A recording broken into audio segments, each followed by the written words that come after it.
and came out and posted something, and I'm just trying to pull it up on his Twitter. I wasn't prepared to read his quote, but it was classic, and Hmm. it really, when you contrast the two between JB's comments, Pritzker's, and David Limbaugh's comments, it's classic because here What here is Bidenomics? What is it? Bidenomics. Bidenomics. It's the new thing. I mean, it's going to propel us to the places that we haven't been for the last 3 years or whatever. I mean, it's ridiculous that we see this touted out now in an election year. I have. She's the Biden spokeswoman. Her name Yeah. is Olivia. We can listen to this, and then we pull up the David Limbaugh Yes. quote That's what I'm here, trying and to then I have find. some statistics here about Bidenomics. Because I'm going to try to define it for us, right? Let's try to define what Bidenomics is. What is that? Because you just smashed the word economics and Biden together. Yeah. And I don't know what that means, Biden. So we're going to run through what actually is Bidenomics. Well, and it is a takeoff of Reaganomics. And of course, now here we go with this false narrative of trickle down economics. That was what they touted Reaganomics to be. And they call it an economic theory. No, trickle down economics is not an economic theory. Talk to anyone that is in the world that deals with economics. They know that's not a theory, but they say whatever they want. Let's take a listen to Olivia Dalton. I Okay. guess she's a spokesperson, and she says that they're focused on Bidenomics. Here's what it sounds like. Well, today we're focused on tomorrow and laying out Bidenomics and talking to the American people about what that is, how it's taken shape, and how it's made a meaningful impact in their lives. That's what we're focused on for the moment. I don't have anything to preview for you in the way of future economic announcements, but look, we believe there's really substantial progress to be proud of here. Well, So it's not anything new. There's nothing really to talk about. This is I mean, you cannot create a faster in reverse clown show car. I mean, here's what JB says, Kat. Okay. It grows the economy, benefits everybody, hurts nobody. Wait a second. It grows the economy, benefits everybody, and hurts nobody. Proud to stand with President Joe Biden today to show what a strong economic future means for our nation and Illinois by investing in our infrastructure, empowering our workforce, and creating good paying jobs. It's the same old word salad. Here's what Limbaugh said. The level of partisan corruption in the Democrat-controlled executive branch, especially the White House and the DOJ, rivals the Soviet regime. Right in front of our faces, in case after case, they test the testimony of many of these whistleblowers talking with Brett Baer is stunning. And that's isn't it like the Soviet Union? These people, JB Pritzker, who locked down our state, has caused one of the greatest downfalls of out migration in the state of Illinois. The economy is imploding in Illinois, and yet they continue to sit up there as the And say Pravda meeting. everything's fine. Yeah. Everything's fine. Don't look at this. Definitely don't look at the first quarter of this year. Ford losing $700 million on their EV program. Yeah. Definitely don't Don't look look at at that. that. Don't look at that over there. Don't look at Citadel leaving. That's merely, we've got to be positive about this. And, Kat, I do want to say we do have to be upbeat about this. Mhm. Being angry, being upset doesn't get us anywhere. And we've got to continue to push into these things and make the proclamation as we see it. These people are lying. Do you want to JB, hear it the does not answer? grow the Do you want to economy. hear the answer when you ask these people questions? Like, this is hilarious. It's just, and trying to have a humorous take on this, it's easy because these people make it easy to laugh at them. Yes. This reporter asks about the lie, right, and says, "Hey, this first quarter of this year, Ford lost $700 million on their EV program. Is that what we can expect from Bidenomics?" This is what the reporter says. Listen to the answer from the press. She's the deputy press secretary, that Olivia person. I don't know where Karen Jean-Pierre was. I don't know. I have no idea where she was at, but who knows? Maybe getting a DUI. Okay. The first quarter of this year, Ford lost $700 million on their EV program, lost $600 million last year. So is that what we can expect with Bidenomics? Well, I would just say, looking across the economy broadly, we're seeing signs of progress. We're seeing, as I said just a moment ago, record low unemployment, record small business starts, jobs that are coming back by the hundreds of thousands overseas as a result of private investment in clean energy manufacturing in our country. And so certainly we believe that broadly we are on the right track here, that Bidenomics is having a tremendous impact, and we want to continue to see that progress move forward. Bidenomics is having a tremendous impact. Well, she's not exactly lying there. It's having an impact, but it's not a good impact. Let's go back to David Limbaugh's quote. Okay. How can anyone trust anything coming out of the Biden White House in light of what has transpired?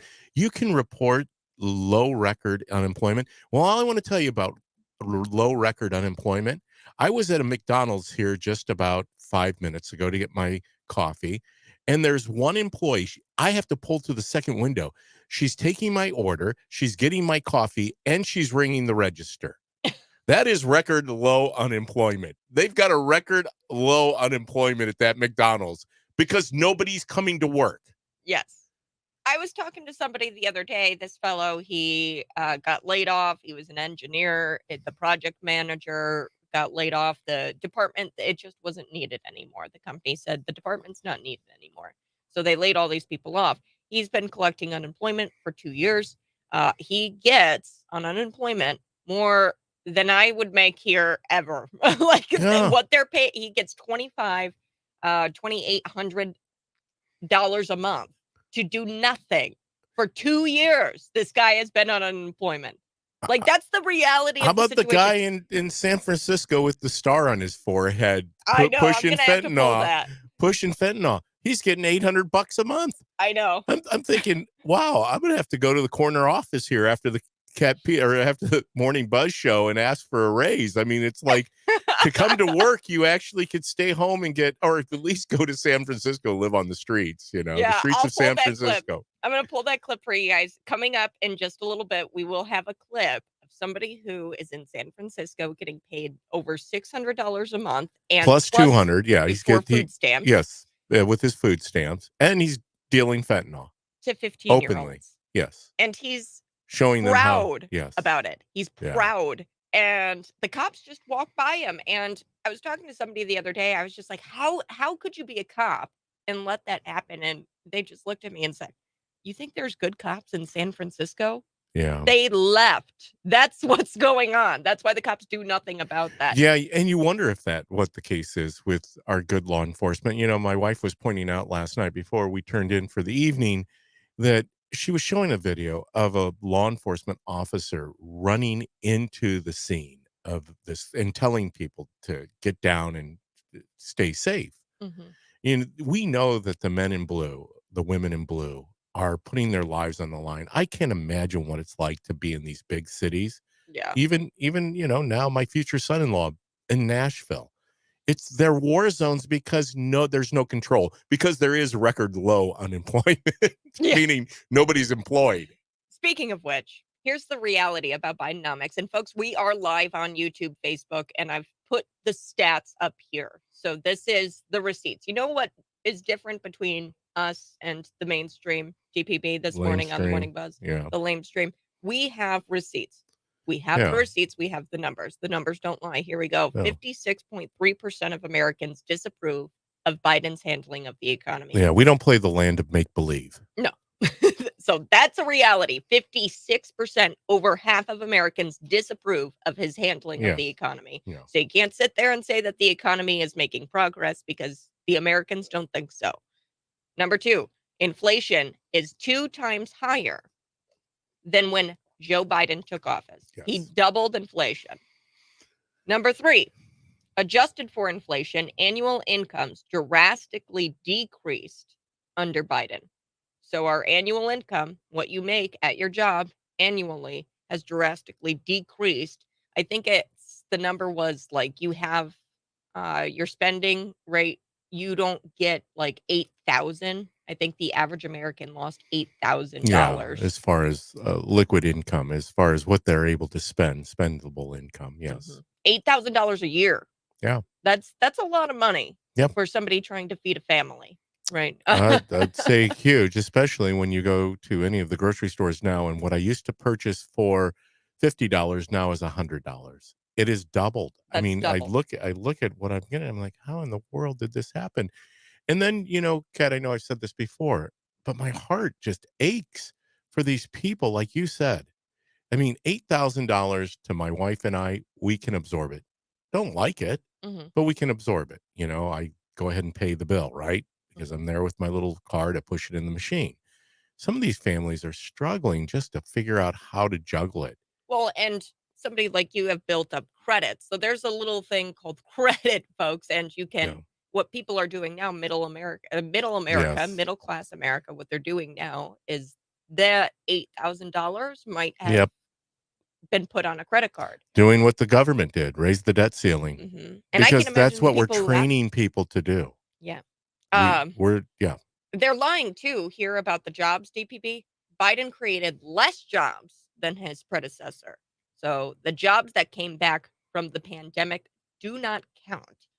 They do not count. So when you say Joe Biden created more jobs than anybody else, that doesn't count. Well, it's like The counting people, the people that were going to die during COVID as COVID deaths. I mean, yes. it's the same manipulation of the data, and this is what they're experts at.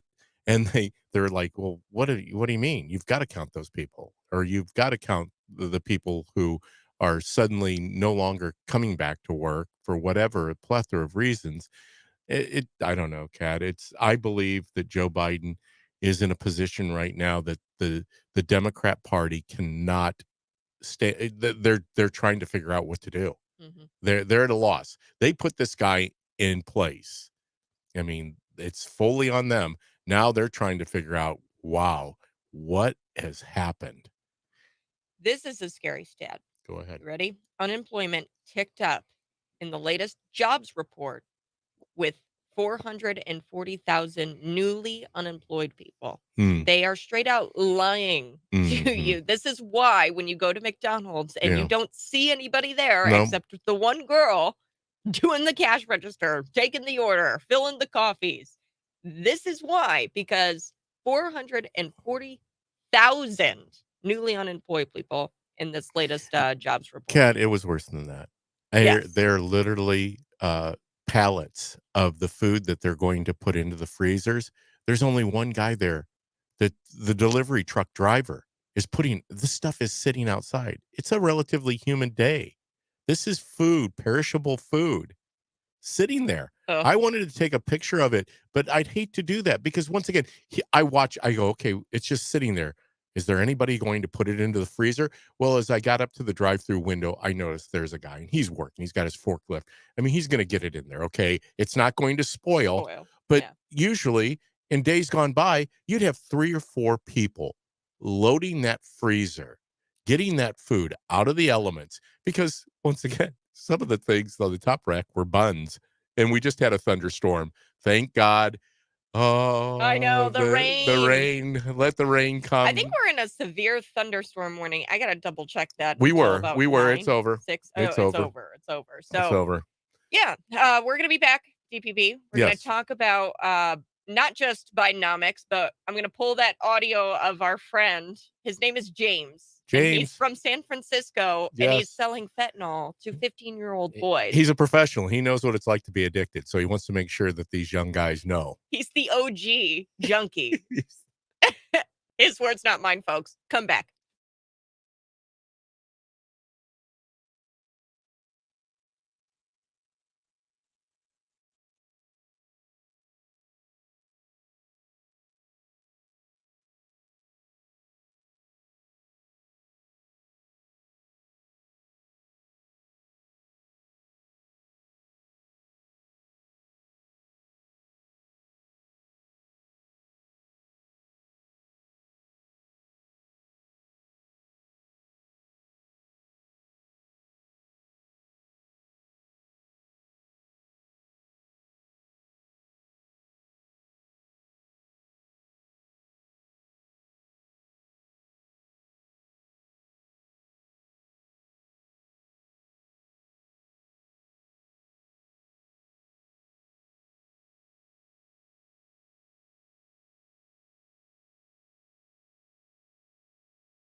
number one that Tom DeVore put forth. So I can go into the state of Illinois to any of these other federally firearmed license dealers and purchase basically any weapon that I would like, any firearm that I would like.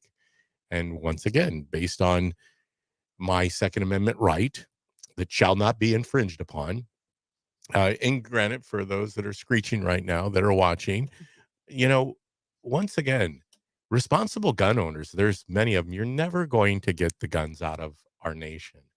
I think the guns outnumber the people in our country. I think there's 2 billion guns out there or something. It's some astronomical number as far as the amount of ammunition that is possessed by law abiding citizens. I'm not talking about the young teenagers running through the streets of Chicago or the streets of San Francisco.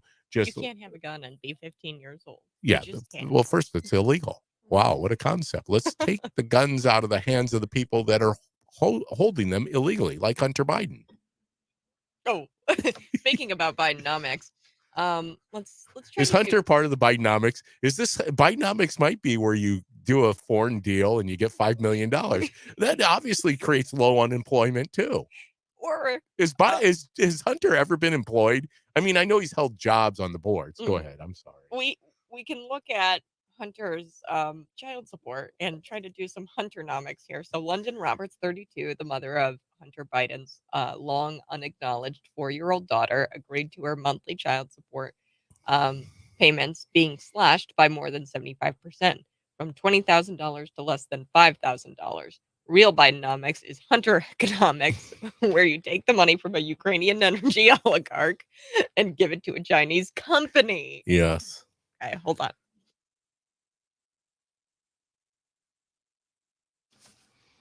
Good morning, folks. This is the Morning Buzz. You can text in at 309-451-9299.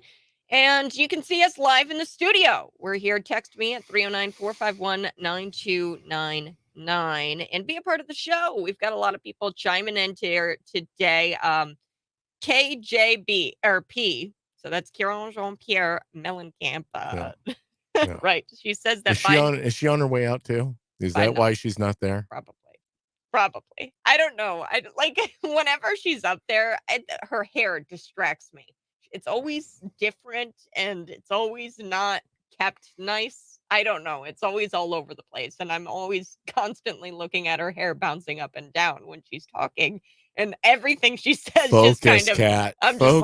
Focus. I know it's hard to focus.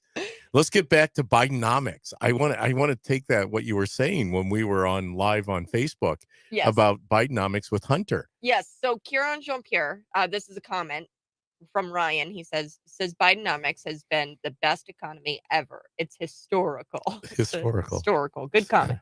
But yeah, Bidenomics. The real Bidenomics is Hunter economics. Hunternomics. Because he is a Biden. Yes. And that's how you get record low unemployment.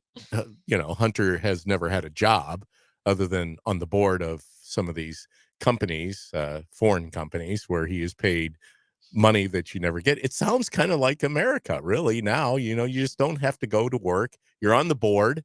You didn't have to be on the line cooking the burger. You're now the CEO of McDonald's. Yeah, well, and it's like all those movies, right? Horrible Bosses is where I go to, right? Horrible Bosses, where there's this coke-riddled boy.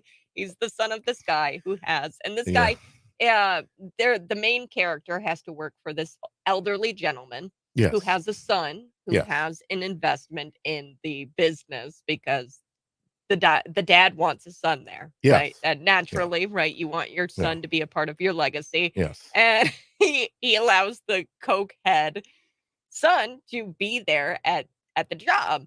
And his son, who obviously takes time to go to the bathroom often to snort cocaine, only to come out and go on a tirade against the other employees about firing a guy in a wheelchair. Was this actually done? Is this an actual show that you were showing me? Yes. So Horrible Bosses. I forget who's all in it. Now, was this before the Biden family took Oh, yeah. took over the White House? Yes. This is like probably, if I had to guess, a 15-year-old movie. It's pretty Yeah. old. I watched it as a kid, right? Yeah. 13-year-old girl with my friends, Yeah. and it's an inappropriate film. I should not have watched it. My parents were not aware that I watched this at a friend's house. Oh, and you still turned out though. Okay, Kat, as Yeah. we know. Now, some of that stuff you can't leave. It never leaves you. I mean, it sticks with you. So you do have to be careful what, It just has a lot of language in it. what your eyes and ears hear, because it does. Do you realize how powerful the human brain is? Mhm. This is your brain. This is your brain, as Hunter Biden. Yes. How powerful when you're using the crack cocaine. So point is, the movie, right? The Yes. son in the movie, Horrible Bosses, the cokehead son, he's like, I don't care. He goes, you think I care about this company? He Yeah. goes, I want to be on a beach somewhere having a girl bring me Yeah. Drinks. drinks, Yeah. right? Yeah. And it's Umbrella like, drinks. Yeah. so that's Hunternomics, where you take money from a Ukraine energy company, give it to a Chinese company, have the Chinese company loan it back to you, don't pay taxes, then have Daddy's Attorney General sabotage an investigation into those taxes. That's Hunternomics. Okay. Hunternomics. How So can you go wrong? I don't know. I think It's Bidenomics Bidenomics. might be a little better than Hunternomics. Hunternomics seems a little bit more shady. Something's happening. Kat, these folks are desperate. They understand where they're at. I mean, what do you do when you're so desperate? You continue just to go fast forward. They have no other choice but to lean into this thing, because everything has been exposed. Now when they're making comments like the governor of Illinois saying that it grows the economy, benefits everybody and hurts nobody. Governor, you got bigger problems than Bidenomics in Illinois. Why don't you be the governor of Illinois for once and take some responsibility for the crime in the streets, the fact that our borders are open and flooded with illegal immigrants coming in. And I just was reading something, Kat, that I meant to send you. I thought I sent it to you. I never know how many articles I'm sending you, but basically there are NGOs with other non-for-profit organizations that have collaborated systematically to work on placing all of these people coming in from the southern border. You were right last week, or I guess it was last week or the week before, when we had the gentleman and that was here with his family from Romania. And there's a whole network of Romanians suddenly. Now, where did the Romanians go? They're all gone. I know. I'm like, where'd they go? What is the network that these NGOs are working? Yeah. I think it truly is a racketeering type of a scheme. Yeah, and who gets screwed at the end of the day? The people, It's the the little people, these and it's people the that Romanians. yes, It's the Romanian immigrants who came here under it's the impression that they any didn't of the have to. people groups. These Yeah. folks pivot and leverage all of these low information people who are just wanting to, they're wanting to go to their big grocery store and be able to purchase goods. Instead, now they're trying to leverage you to help them go and do it because, we have record low unemployment. And speaking about these big box stores, Target, Bud Light, these big companies, they want you to bend the knee and to subscribe to the LGBTQ. And we do have audio of Brendan Whitworth. He's the CEO of ANHEUSER-BUSCH. He went on CBS yesterday morning, and boy. he I don't even know why he went on.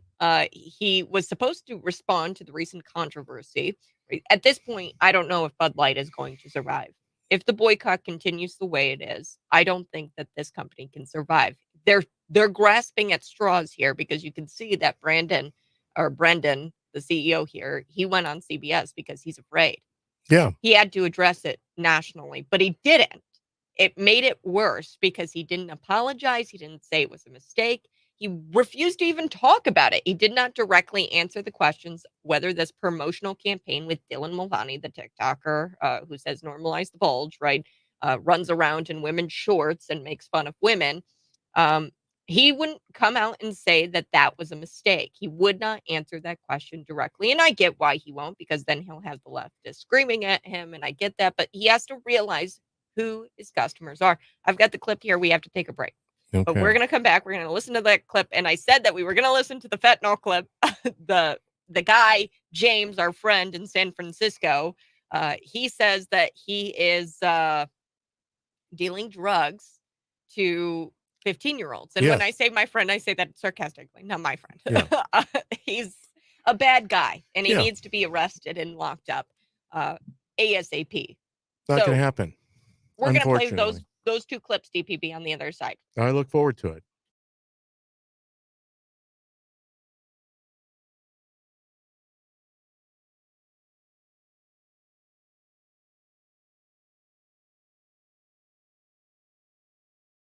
Oh, good. My mic is open. Okay. Kat's doing some work on some show prep. I'll go ahead and take this part over again.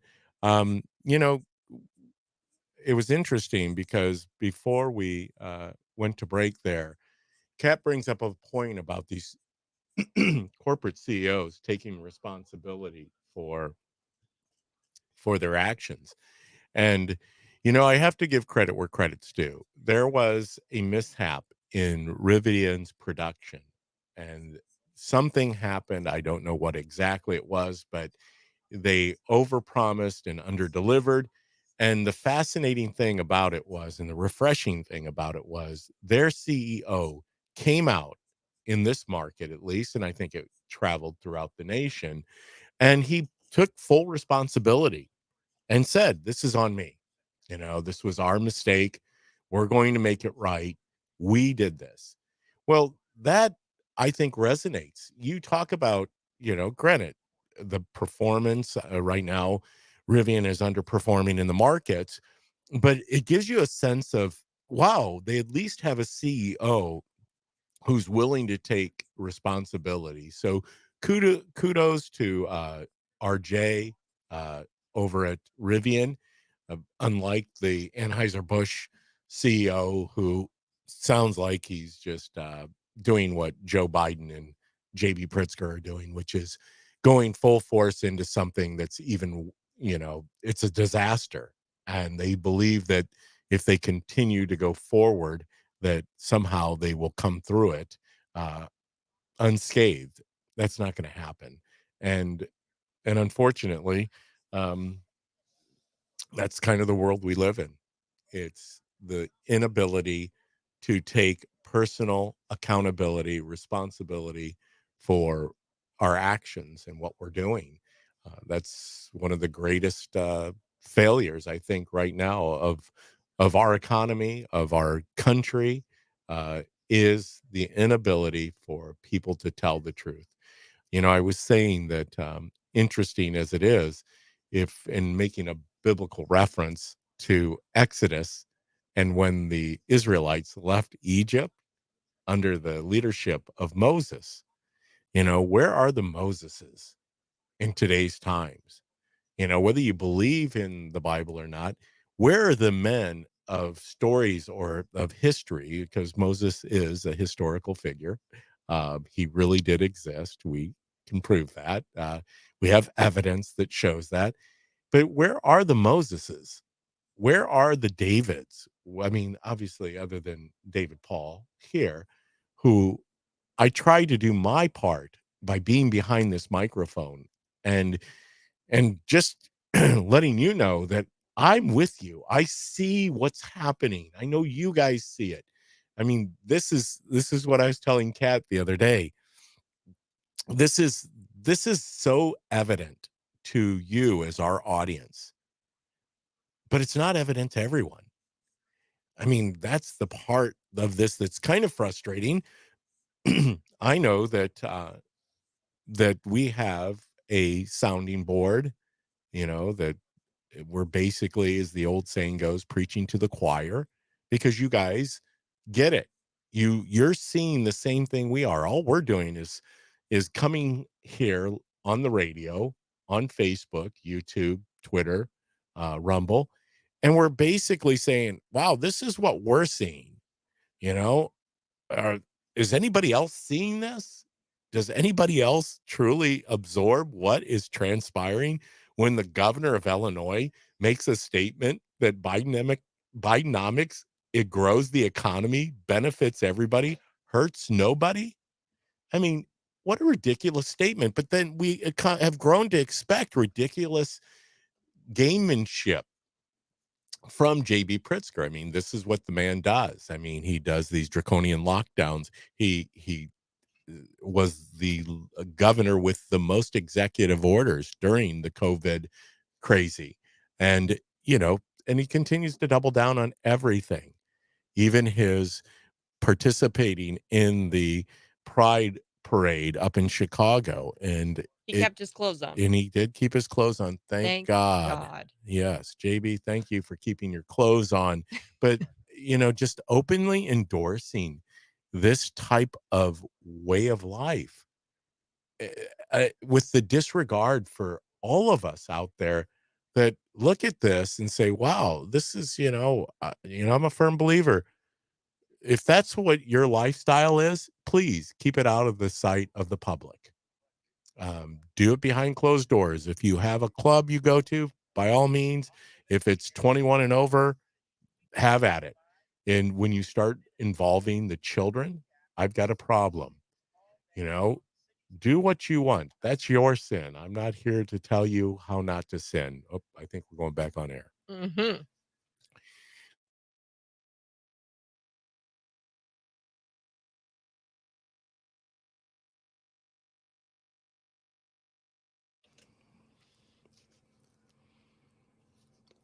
Wow.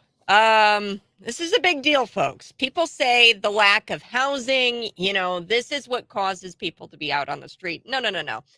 James here, he says that he came from Texas, went to San Francisco for the drugs and for the non-enforcement of anti-camping laws. So there's anti-camping laws. You can't just camp out in the middle of the street. No. Okay, you can't do that. Well, in Colorado, they allow, I mean, it's amazing how many states, mostly Democrat-controlled states, allow people to camp. But keep going, Kat. Yeah, they can't ask you to move. Yeah, there's no enforcement.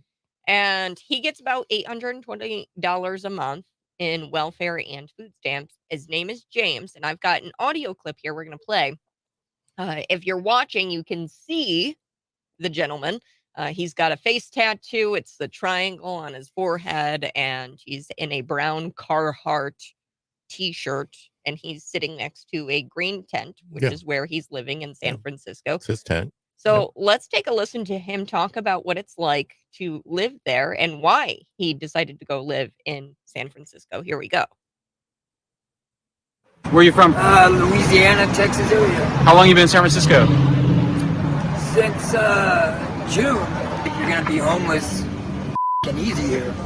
I mean, if we're gonna be realistic, they pay you to be homeless here. When you said that San Francisco pays people to be homeless, what did you mean by that?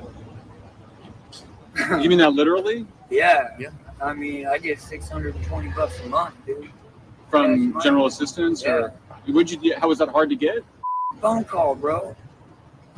Phone call. 200 food stamps and $620 cash a month. Wow. Forget about it. Why wouldn't I do it? It's record free money, dude. This right now is literally by choice. Literally by choice. Like, why would I want to pay rent? I'm not doing shit. I got a cell phone that I have Amazon Prime and Netflix on. We used to battle with the cops. Now it's like the cops are. It's like they're your neighbor, The cops told us this morning, like, oh, it'd be easier if you guys packed up in the morning. We wouldn't have to come out here. And I'm like, what are you talking about? He's like, pack up your shit in the morning. And I'm like, why? He's like, oh, okay. And then went on. His two kids came up and they're like, hey, do you guys know where to get any Oxycontin? They're like, I'm 15 and I'm 16. Like, I'm an old school junkie, And I'm like, look, dude, I'm going to tell you right now, like, you're not going to get Oxycontin out here on the street. I was like, how much money are you trying to spend? And they're like, we got $40. And I said, okay, this is what I'm going to do. I am going to take your money. And I went and I got a fentanyl. And I fucking brought it back and I set it down in front of them. And I said, this is a gram of fentanyl.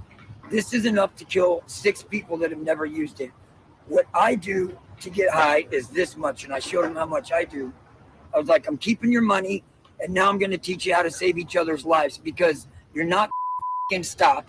I can't steer you away from doing it, But the best thing I could do for you now is give you real drugs and show you how to do it properly and show you how to save your friend's life. And I showed him how to pull up Narcan and how to inject each other with the Narcan needle in case he died. I needed the money. Let's be honest. I needed the money. Let's be honest. What? No truer words ever spoken, Kat. And this is the problem. The homeless community, and I've worked with the homeless community here locally and will continue to do that. But we have created an environment. Now, some of it is because of mental illness. Obviously, this man on the streets of San Francisco who came from Louisiana, Texas, is mentally ill. He's addicted. Addiction is a form of mental illness.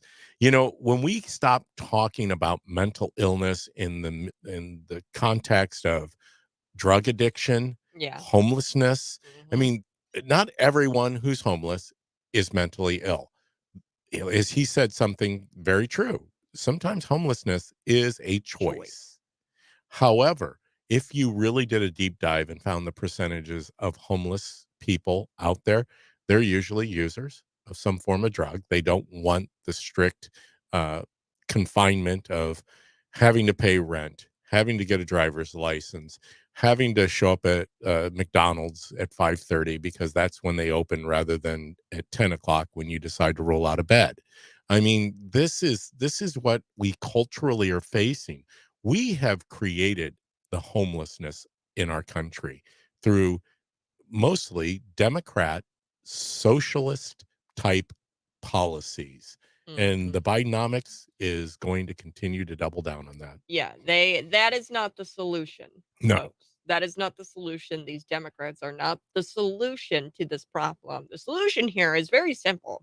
You know, the world's problems are very simple. Yeah. You start locking people up like that guy, Yeah. then people will be deterred from ever going out into the street and giving 15-year-olds fentanyl. Yeah. Well, first and foremost, he's breaking the law, and he's admitting that he's breaking the law by dealing fentanyl, which is obviously a deadly drug. But more importantly, we need leaders who are truly leading rather than just blowing smoke, which is what J.B. Pritzker is doing, trying to continue to get himself out of this hole that he's in.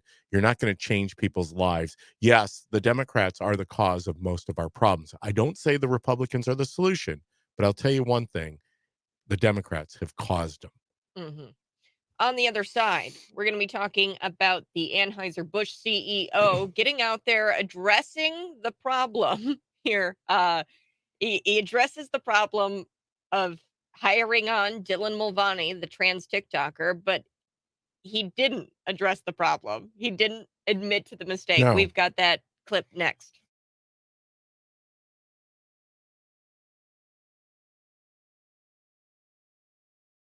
Good morning. If you're watching right now, go ahead, smash the like button. Smash it right now. I see you watching. Why aren't you smashing that like button right now? DPP, do you know why they're not smashing? Because they're captivated by you, Kat. Oh, that's the thing. captivated. They're listening. You know, Or are we're you covering a afraid? lot. We're hitting on a lot of things. You know, you just brought it up while you were away, cutting and bleeping out that video of this homeless man who's obviously being well compensated with one phone call, $800 a month. Plus he has a free phone with Amazon Prime. You know, the guy's listing out all the services and apps that he gets for free. While you were doing that, I was talking to our audience about, you know, RJ at Rivian. He came out when they had a debacle go on. It was a supply issue of getting vehicles delivered on time where people had paid and then they raised the price on the vehicles. And he came out and took full responsibility for what was happening within the company and said, we're going to correct this and we're going to honor the price that we gave you on the vehicle. That's accountability. Yeah. That's leadership. So at the very least, no matter how Rivian is doing in the marketplace, whether they're overperforming, underperforming, when a CEO comes out and acknowledges that, hey, the buck stops here. I'm the guy, right? I'm the one who's responsible at the end of the day for everything that happens within this company. That people say, okay, I'm going to give you a pass on certain things, you know, maybe underperforming, under delivering. because you took responsibility. But when you come out as our president or as the Anheuser-Busch CEO and you're unwilling to take responsibility for your actions, you got problems. You've got big problems, and I'm thinking that this is a move of desperation. Yeah. At this point, I can't even keep track of how many Well, millions my heart and goes millions out of to those dollars. people that are working for Anheuser-Busch, the factory workers, the ones that are brewing the beer, right? The ones who are delivering. I mean, these guys all depend upon paychecks. And when sales tank, and they didn't create the problem, right? They were just No. going to work to Yeah. make Bud Light. You know, that's what they were brewing. It was Make a Bud Light, popular, distribute Bud Light, yeah, and can Bud Light. and all the other ancillary products. You know, they distribute many more products than just Anheuser-Busch, but it has impacted the entire company. Yeah. And I don't know. I think that it's a very real possibility that we will see this boycott continue because what the CEO did on CBS Mornings, Yeah, he addressed people at a national scale yeah. on TV, and he did not come out and apologize to his customer base. Rather, he danced around questions. He refused to admit that this was a mistake. I think the fact that you have to address it on national television is a pretty clear indicator that it was a mistake. Yeah. And why are you so afraid? Some people on Twitter are going to be big mad at you. Some leftists on Twitter, they don't drink your beer anyway. No, Clearly, they because drink now, craft beer. yeah, They're beer snobs, they're beer snobs. or they're drinking who knows what. I don't know. I've always encountered liberals, and I think that they drink the hard liquor that tastes like syrup. What is it? Dr. McGillicuddy is like Cognac, schnapps. or yeah, whatever. Believe me, there are plenty of liberals drinking craft beer. They're not Yes. drinking Bud Light, or With their man buns. yeah, With their man buns. We're gonna be back. We're gonna yeah. talk about. You're ruthless sometimes. You go after them. It's true. Like it's just true. Like you know it. I know it. We know it. Kat, It's the men and the man here's the buns. thing. I find it fascinating to watch people. I'm a Mhm. people watcher, obviously, with too. my background in psychology, a little bit of philosophy, a little bit of theology. You know, That's one thing. DPB. There's nothing that I can do that DPB can't read. So the minute I do something, he's like, "Okay, I'm reading this situation. I'm Yeah. reading you right now, and I'm gonna say what's going on right now." that's what happens with 40 years of distance between you and I, and experience on this planet, right? Is it depends on what you focus on. Mhm. And that's what I focus on. I don't focus on the crazy. I focus on the humanity side of it. And I realize that everybody is a person of worth and dignity. And the crazy, I mean, look at this guy. He was dealing fentanyl to 15-year-olds. But I still have compassion. Thought he was a hero. Yeah, and like, you I could have see it on his compassion for face. this man because he doesn't have compassion for himself. He doesn't even get it. Yeah. So We're back. Hold on. Good morning, folks. This is the Morning Buzz. You can text in at 309-451-9299. We're talking with DPB this morning, and coming up a little bit later, I've got this genius video that I have to show DPB and get his reaction. David Paul Blumenshine, you can catch him here, Cities 92.9, Sundays 1 to 3.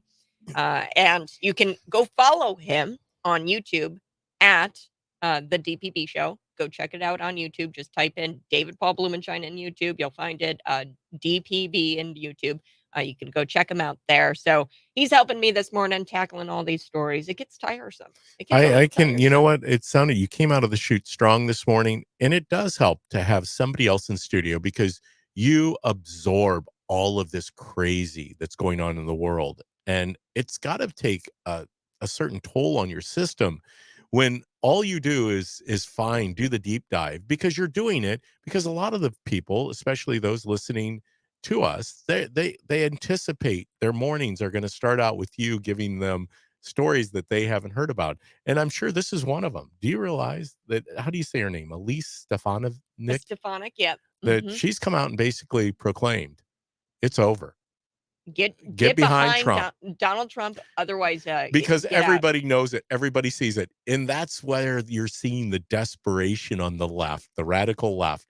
They know that they can't stop the Trump train. Well, and have you heard that there's going to be yet another indictment, folks? Of course there is. So there's going to be an indictment surrounding January 6th. Of And course there is. This is Of the course cherry there on is. top of the sundae. This is what they've been working toward. Lisa Monaco is the queen that Joe Biden was referring to when he said God save the queen. He is talking about Lisa Monaco for, she's the understudy of Merrick Garland, but really, truly, she's the queen bee because she's the one pulling. She's been involved in every scandal going back 30 years.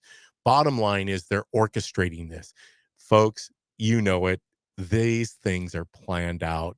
They've got a chessboard. The fortunate thing about it is they're playing somebody that's just as good at chess. Yes. And they can't take it. They can't stand it. Yeah.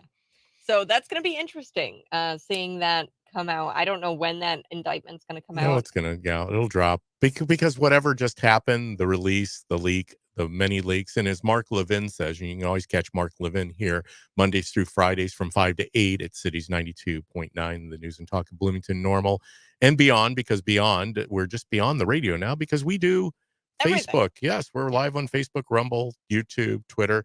But Mark Levin said it best. The 50 leaks that have happened since Trump has been, either in the presidency or out, that's what we need to be talking about is who's responsible for these leaks because all the leaks are what has created their fodder. How is it okay for the DOJ to leak these confidential documents and the substance behind these confidential documents, the plans to invade Iran, right? They're leaking this information out, talking about those confidential documents. How is it okay for the DOJ to leak all of this info out and then not Donald Trump just be in possession of these? It doesn't make a whole lot of sense. We have to take a break. Top of the hour, we are going to get to the ANHEUSER-BUSCH CEO because that's important, folks. I'm thinking ANHEUSER-BUSCH won't be alive for very much longer. That's next.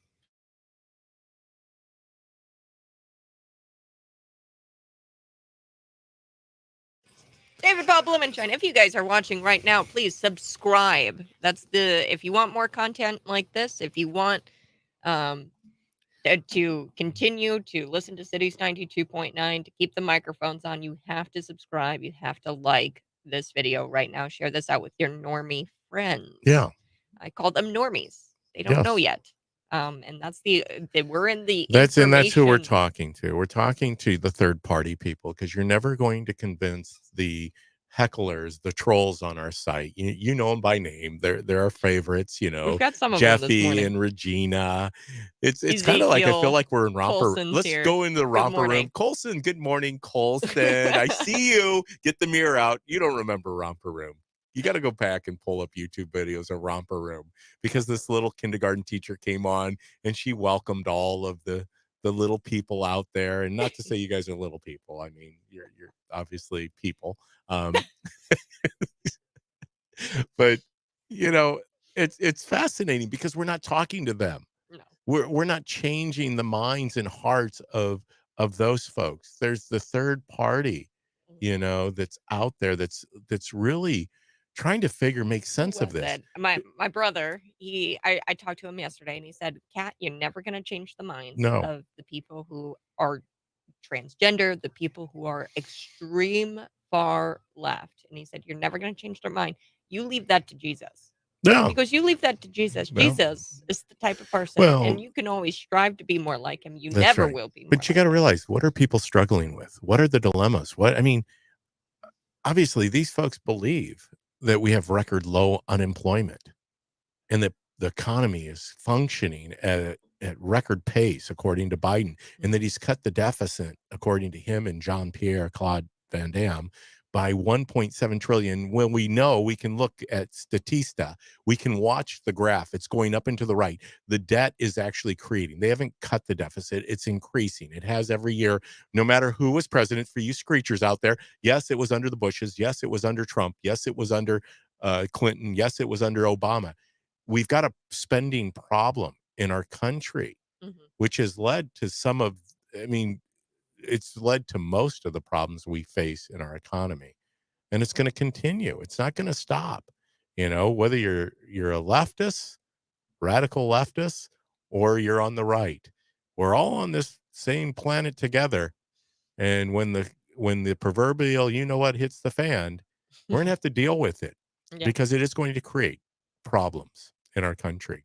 Mhm. You can't continue to spend at record pace, like raising the debt ceiling and continuing to go in this And because you can't continue to gaslight people either and trying to make them believe that spending is not the problem, right? Well- They'll sit there, they'll say that the economy is good, that Bidenomics has tremendous impact on people, and people approve of Joe Biden's handling of the economy, and that's just not true. I mean- Polls suggest over 50%, 56% of Americans disapprove of Joe Biden's handling of the economy. The numbers don't lie. the 56% is greater than 50%, which means that's more than half. Yes. More than half of the people don't agree with Smoking Joe Biden. Yeah. And except for JB. He says that Biden's going to grow the economy, benefit everybody, and hurts nobody. No, this hurts everybody. When you stand up as the proverbial leader of a state and tell people that you've got a plan that doesn't do anything, you don't lay out the plan, it doesn't cut spending, it isn't fiscally responsible. Well, and that's the thing too. Like, we heard from Olivia, the deputy secretary. She says that Bidenomics, she said that she's not going to lay out any kind of future plans for the economy right now. Yeah. And it's like, wait, so you're talking about Bidenomics as if this is like Theory. It's theory. It's merely old. theory. In theory, this is what we'd like to have happen. It hasn't worked ever in the history of our country, but we're coming out, we're going to roll it, dust it off, come back at it, and just blow smoke as if people are going to really benefit from our policies, and they're not. It's proven that they're not benefiting from the policies. It's sad that, there are those out there that just can't bring their minds out of whatever fog they're in, because I truly believe a lot of times most of it is elicited by mental psychosis, mass formation psychosis. They have figured out a way to brainwash many of these people. We see them on our commenting pages, in our chats. And Yeah, they're all up this morning. I think it's because you're with me. because low DPP. unemployment. You're with me, DPP, and those trolls, they just love you. They do. You I got can't your help it. I love background. you too, trolls. I don't have any of the little ones, but I have you guys, the little troll dolls. Yeah, the little I don't troll have any doll. troll dolls, but I do have you guys, and I love you. I do. I do. I love the trolls. Yeah. I'm glad they're back. I had to ban Colson for a little while. He was cussing way too much. Can't cuss on the page. You just can't. You can't cuss. Try to keep Gotta it keep it civil, FCC keep regular. it civil. Obviously, you're not going to change our minds, and we believe that we do not have the degrees to change your minds, because that would require. You might. Well, I have a bachelor's in psychology. I don't have a master's or a PhD in psychiatric medicine, but that's what I think, unfortunately, is needed in some of these instances. And you're not Jesus Christ. Not Jesus. I Jesus fully would do it. proclaim that he is, that I am not he. Yes. I follow him, but I'm not him. We can try to be more like him, but that's what my brother told me last night. He was just like, "Kat, you're not Jesus. You can't change people like that, and you got to leave it to Jesus. You can be more like Jesus, going where he goes, doing what he does. You can, but but you can truly, through the power of the Holy Spirit, you can impact lives. You can change. You can influence. Be out there, being the hands and feet, serving others, listening to others, even listening to Colson and Regina and Jeff and. I think Ezekiel is on the limited thing. Hey, am I out of here, Kat? Yeah. You're on. You're good. All right. Good morning, folks. This is the Morning Buzz. Be sure to send David Paul Blumenshine a note on Facebook. He's headed out of studio today. Send him a note on Facebook. Look him up. It's David Paul Blumenshine for Illinois.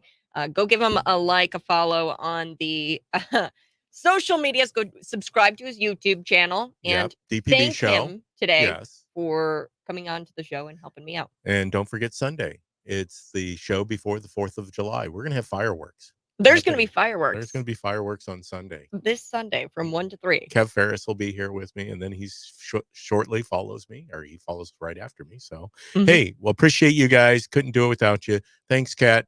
Go ahead. You're back at it. We're back at it. We've got so much to cover this morning. Specifically, Anheuser-Busch, the CEO, his name is Brendan, I think, and he gives the first interview ever after this Dylan Mulvaney controversy, and he refuses to address the actual controversy. It's quite incredible. Then we've got this genius video of Joe Biden demanding harsher penalties for crack if you're in possession of crack. There is a infamous clip out there, and YouTube, Facebook, they're all trying their best to censor this clip, but it is of Joe Biden. We had to go back into the Wayback Machine to find it. But he was demanding harsher penalties for people who use crack. And all the while, we've got Hunter Biden smoking crack all along, right? So we've got all of this and more ahead on the Morning Buzz. So let's get into it. Pro tip, if you're the CEO of a company with the largest marketing debacle in history, I think that this is probably the biggest debacle that we have seen in America when it comes to a company, at least modern day history, modern American history. This is bad. This is one that cost your company tens of billions, but billions of dollars. And you agreed to address the controversy. Sure, the CEO of Anheuser-Busch wants to address the controversy. He's desperate now, folks. He's scared because his company is going under because the boycotts. Don't let up. Do not let up on this, because what he did on this national television show, he didn't even address the controversy.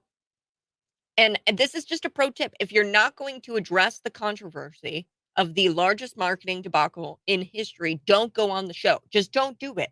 Someone should have told the Anheuser-Busch CEO, Brendan Whitworth, that appearing on CBS Mornings was a bad idea if you weren't planning to answer the question of, hey, is this promotional campaign that you did with Dylan Mulvaney, was that a mistake?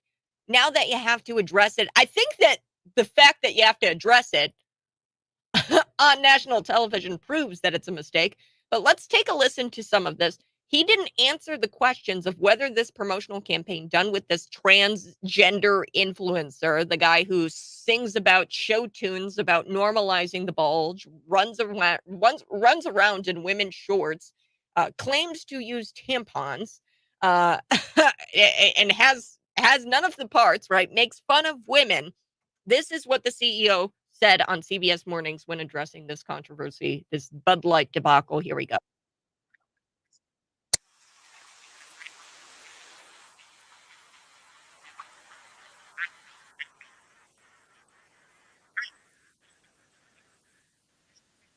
All about it began after trans social media star, that's Dylan Mulvaney, posted a video on Instagram. This was in April, showing the company had sent her personalized Bud Light cans. It was all part of an online promotion.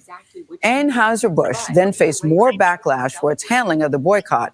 Still, the company says it remains the country's #1 brewer, with brands like Budweiser and many craft breweries under its umbrella.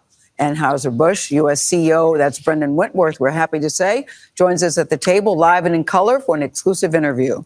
#1, we're glad to have you here. Yeah, many people in your position, Mr. Whitworth, would be running for the hills at this point, because since April, you all have faced a lot of incoming. How and why did it go so off the rails? Because that certainly wasn't your intention when you did one can to one person. Yeah, it's been a challenging few weeks. And I think the conversation surrounding Bud Light has moved away from beer, and the conversation has become divisive. And Bud Light really doesn't belong there. Bud Light should be all about bringing people together.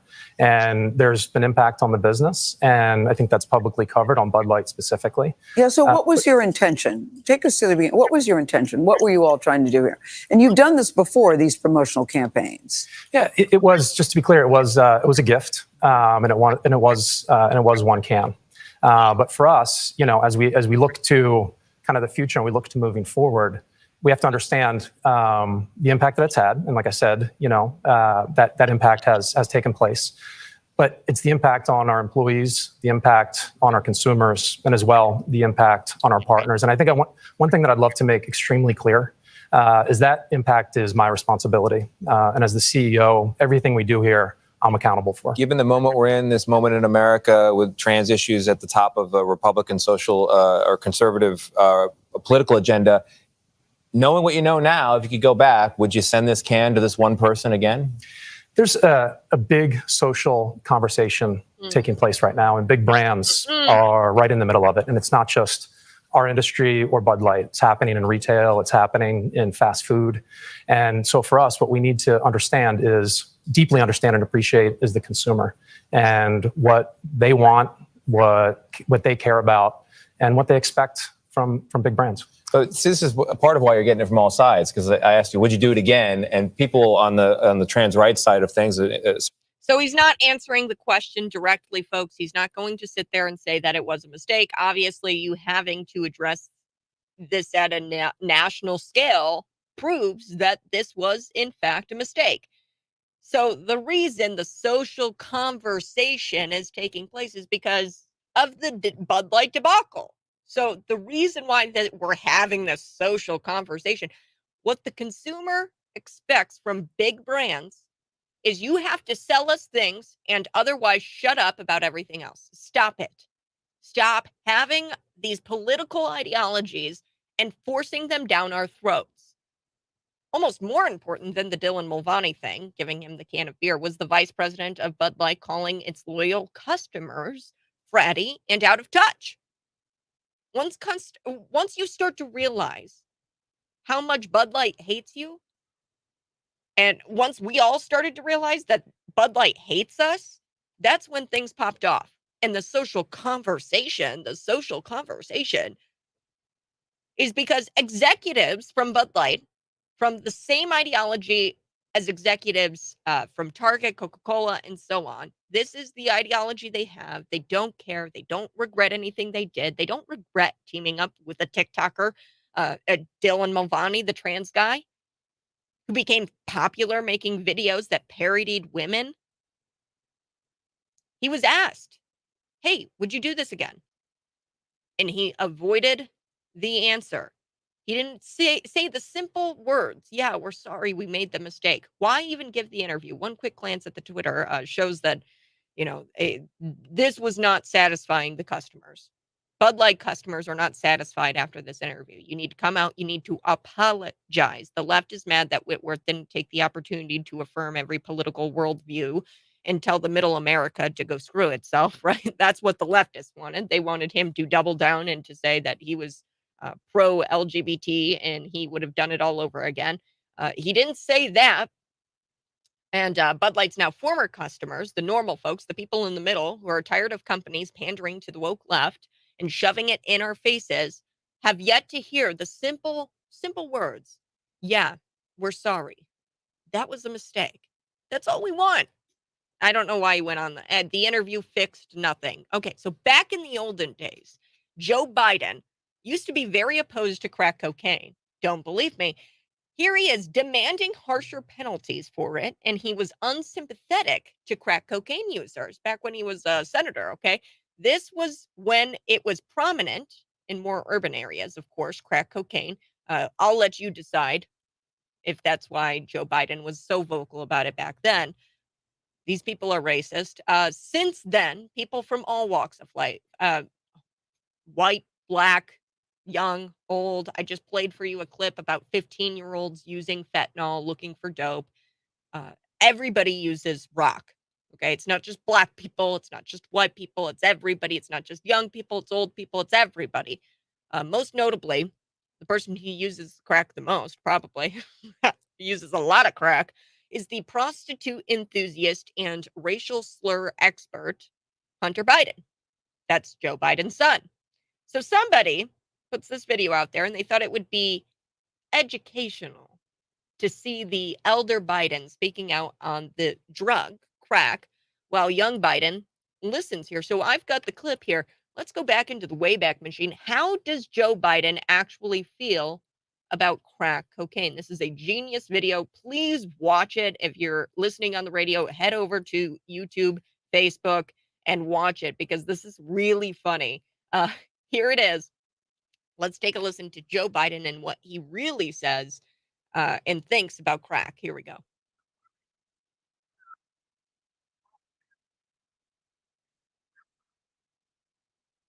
This quarter that I'm holding in my hand, 1/4 of $1, we passed a law through the leadership of Senator Thurmond and myself and others, a law that says if you're caught with that, you go to jail for 5 years. You get no probation. You get nothing other than 5 years in jail. Judge doesn't have a choice. Under our forfeiture statutes, the government can take everything you own, everything from your car to your house, your bank account, not merely what they confiscate in terms of the dollars from the transaction that you just got caught engaging in. They can take everything. I don't care why they become a sociopath. We have an obligation to cordon them off from the rest of society. They are in jail, away from my mother, your husband, our families. So I don't want to ask what made them do this. They must be taken off the street. Come on, folks. You can't make this up. Yes, that was Joe Biden. Okay. And yes, independent fact checkers, I know this is an edited video, right? Hunter Biden is not actually smoking crack while his father was giving this speech. Okay. So there's a video, and they pair this video when he was a senator and he's giving this speech about how he wants harsher penalties for people who use crack. And then to the next to Joe Biden as a senator here, there's a video of Hunter Biden consistently lighting up crack. This is from the laptop from hell, right? There's plenty of video evidence that he uses crack consistently. Look, I'm not here to judge, right? I'm only here to tell you about the video that is now going viral. I'm sure that they are desperately trying to pull this video down. But there are some who believe that the president's children are off limits to personal attacks.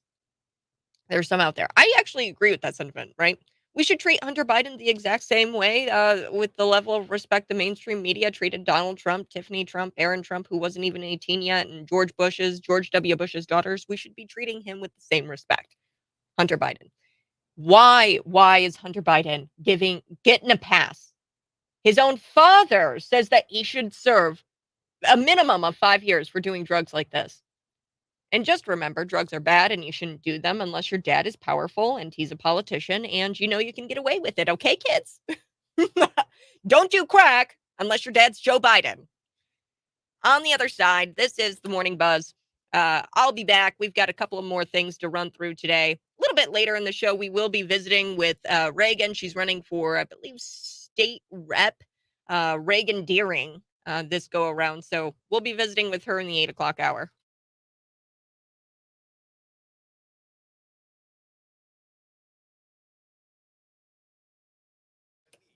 Good morning, folks. Thanks so much. If you're watching right now, smash that like button. Do it right now. Smash it. I know I see you watching. I don't know why you're not smashing that like button. Are you afraid?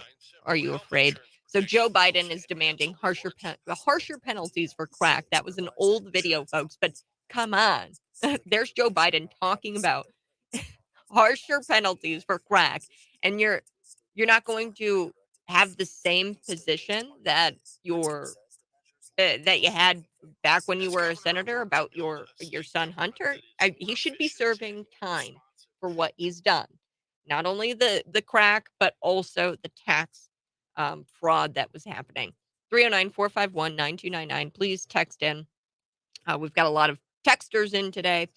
Here we go. Yeah, they're fake grievances, crying over the LGBTQ community, crying over people who they want to be. Those are your fake grievances. So yeah, there's a fight going on right now in the Twitter or in the Facebook feed. I'm very excited to talk about this LGBTQ, whatever it is. I don't even understand it. This community, they the numbers here, right? We're talking about a community of less than, what is it? I don't know, like um 7%, and then they're including, that's not even 7% of the population, because within those number they include people who are called allies, and these allies aren't gay themselves, they're just people who support gay people, which is kind of interesting. But the numbers themselves aren't even real. We're talking about 7% of the population. Why are we so focused on policy surrounding, I mean, and transgender people, right? Kids who identify transgender is even smaller than that 7%. Okay, why are we focusing so much on making policy surrounding this small, small, small minority? I don't understand where Rachel Levine is out there saying, "Hey, let's have a summer of pride." Why do we need an entire month for these people? It's probably I could probably count on my hands and my feet how many people actually believe in this nonsense. They are marginalizing middle America. They are marginalizing you, the normal people who function as a normal person and live in binaries. Like, human beings live in binaries. Red stop sign means stop. The green light on a stoplight means go, right? So we live in binaries. Why do we do that? Because it's called order, it's called society, it's called the human race. We operate in binaries, and it's just biological. We just operate in binaries because that's the way our brains function. Okay, that's how we make sense of the world. There's up, there's down, there's left, there's right, there's everything has an opposite. Okay, that's just everything in life just has an opposite. And you have to accept that. There's love, there's hate, there's black, there's white, right? There's an opposite always. And people don't like that for some odd reason. They get uncomfortable by that. And really what I think it is, it's biblical, right? They take issue with good, evil, there's good, and they don't want to think of the world in black and white. They don't want to think of the world in terms of good and evil. This is there's a negative, there's a positive, okay? But that's just how the world works. Okay? It's very simple. There's good, there's bad. There's no gray area, there's nothing like that. It's very simple. There's a good way and there's a wrong way. Um Now, you can do wrong things. It doesn't mean you're a bad person, right? Things aren't finite. However, there's binaries. We all live in binaries. There's good and wrong. Now there's could be degrees, right? There's some horrible offenses and some not so horrible offenses, like murder is up there, and maybe stealing a loaf of bread for your family is different. I understand those are different, but at the end of the day, both those things fall into a wrong category. And then if you don't do those things, then you fall into a right category. You do the right thing and you don't steal the bread and you don't murder people. Um, Now there's different degrees, and I understand that, but that people are confusing the degrees of life with shades of gray. No, there is, at the end of the day, right and wrong. And we have to always be striving to be on the right side of things. So let's come back. We're gonna continue our conversation here. Let's go.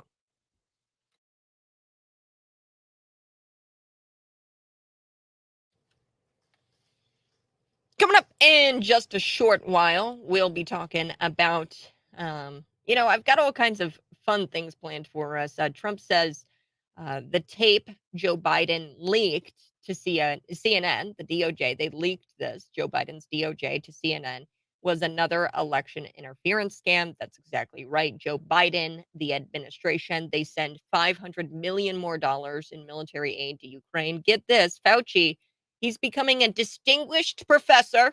Where did Fauci end up? You're probably wondering, where did Fauci end up?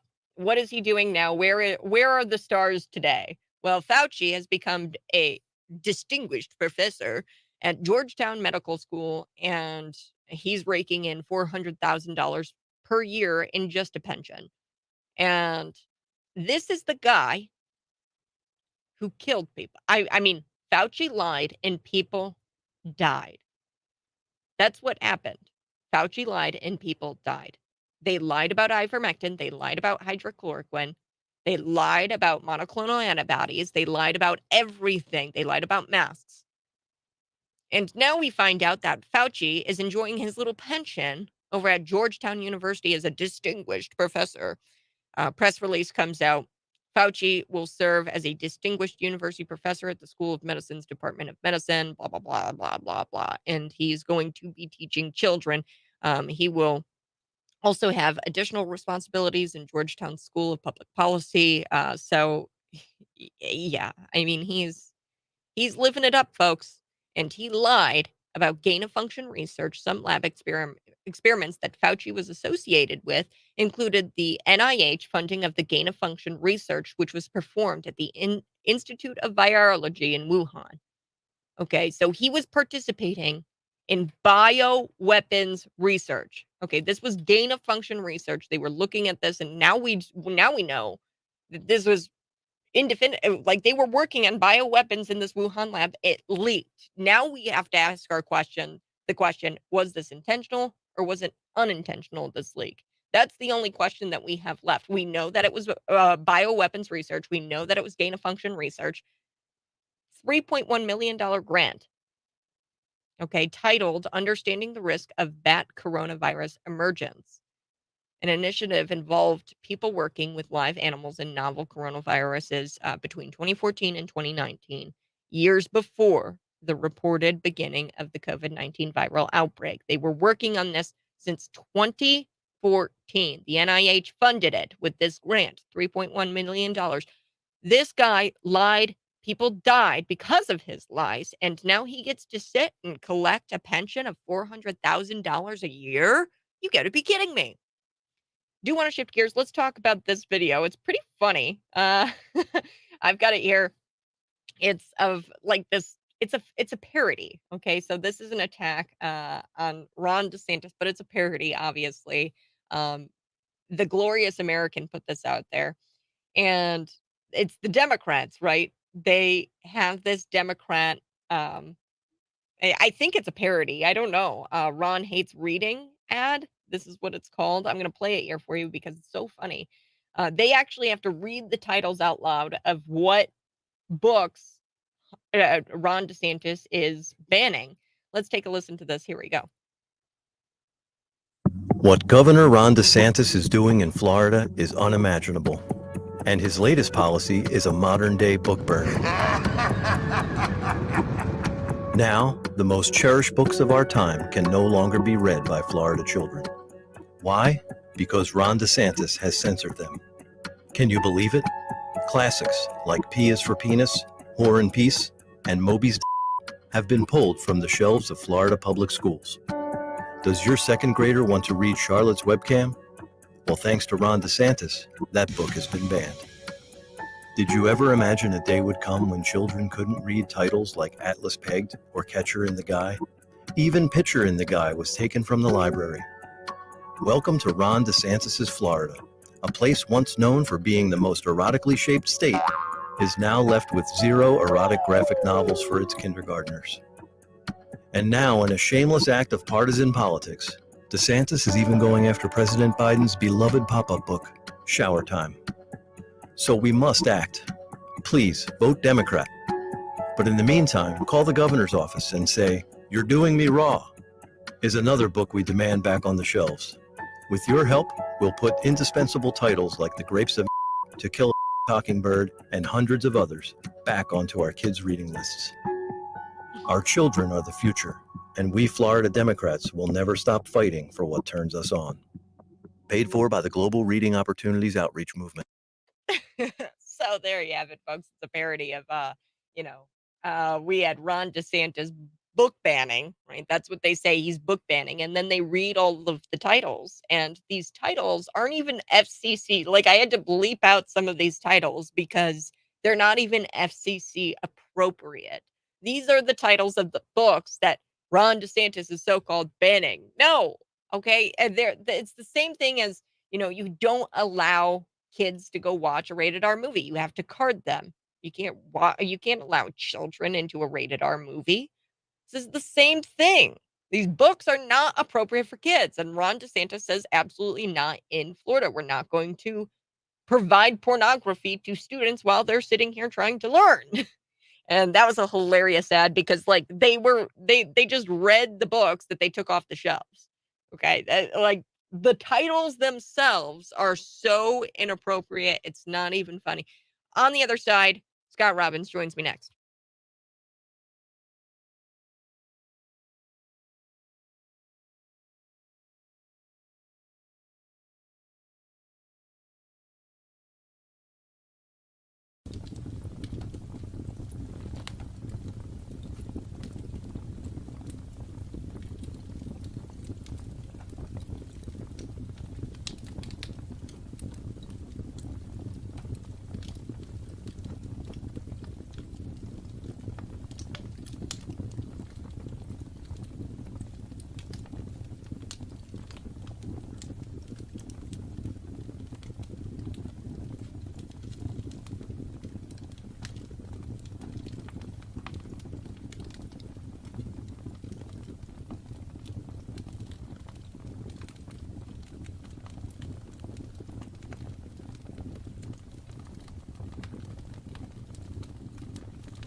Bidenomics. I'm telling you, I mean, every metric, all the receipts. I mean, I've got the receipts here, Scott Robbins. He is not benefiting the economy at all. There's no benefit to Joe Biden being in there to the economy at all. Scott Robbins joins me for the morning buzz. 56% of Americans disapprove of Joe Biden's handling of the economy. Inflation is 2 times higher than when Joe Biden took office. Like, these are things. These are real metrics. Yes. Real people doing real things that most people do understand that things are not going well. They get it. They understand. In this day and age, particularly when you're so connected to everything all the time, you know, where you don't have to listen to the 3 options you had in the 80s or in the 70s or whatever, when you only had 3. You have other diverse opinions now that are allowed to speak, the ones that are. That will tell you otherwise, and they'll show you this evidence and say, here it is. Don't believe this garbage. But Biden's team decided Bidenomics was the new branding that they're going to go with. Bidenomics, to tell you how great the economy is and to explain to you how Joe's doing a fantastic job. And if you give this dementia-riddled old man 4 more years, it's going to be spectacular. So I'm thinking to myself, who would come up with this? So you got all this brain trust together, right? You got a guy that's running for re-election, and you're going to throw all this brain power together, and you're going to come up with a message that Americans can understand easily, digest easily, and be truthful about it, because after all, you know, you're going to get called out on it. So you come up with Bidenomics. And I think to myself, is this where the Bud Light marketing team went? Did they go to the Biden camp now? Because this is abysmal, man. This can't possibly work. Can it? You're going to try to convince me of that? Anyway, that's the new one they just rolled out. Kat, I do want to apologize this morning, too. My voice is just a little rough. I smoked a carton of Canadian Air yesterday. I know. I've been using the cough button in the studio all day today, and yesterday I just couldn't even barely talk. My throat was burning. I ran outside in this a couple of days ago, and I was kind of on the fence about it. I was like, I really need to run, and I really don't like the treadmill. I'm gonna run out here, and I regret it. I regretted it instantly. I got like about a block and a half down the road, and I was like, oh, I regret this. I know that I won't be able to talk tomorrow. Right. But, I mean, I can't even believe it. Yeah. I mean, I'm on the 10th floor. I live in a kind of a high rise, but it is, you can smell it in my apartment. I mean, you can smell it. I mean, I look out the window, and it look like a fog rolling in yesterday. It was really something. All the pictures I've seen on social media too. I've got friends of mine in Indiana, friends of mine in Ohio, and they're dealing with the same stuff right now. Yeah. The masks are back out.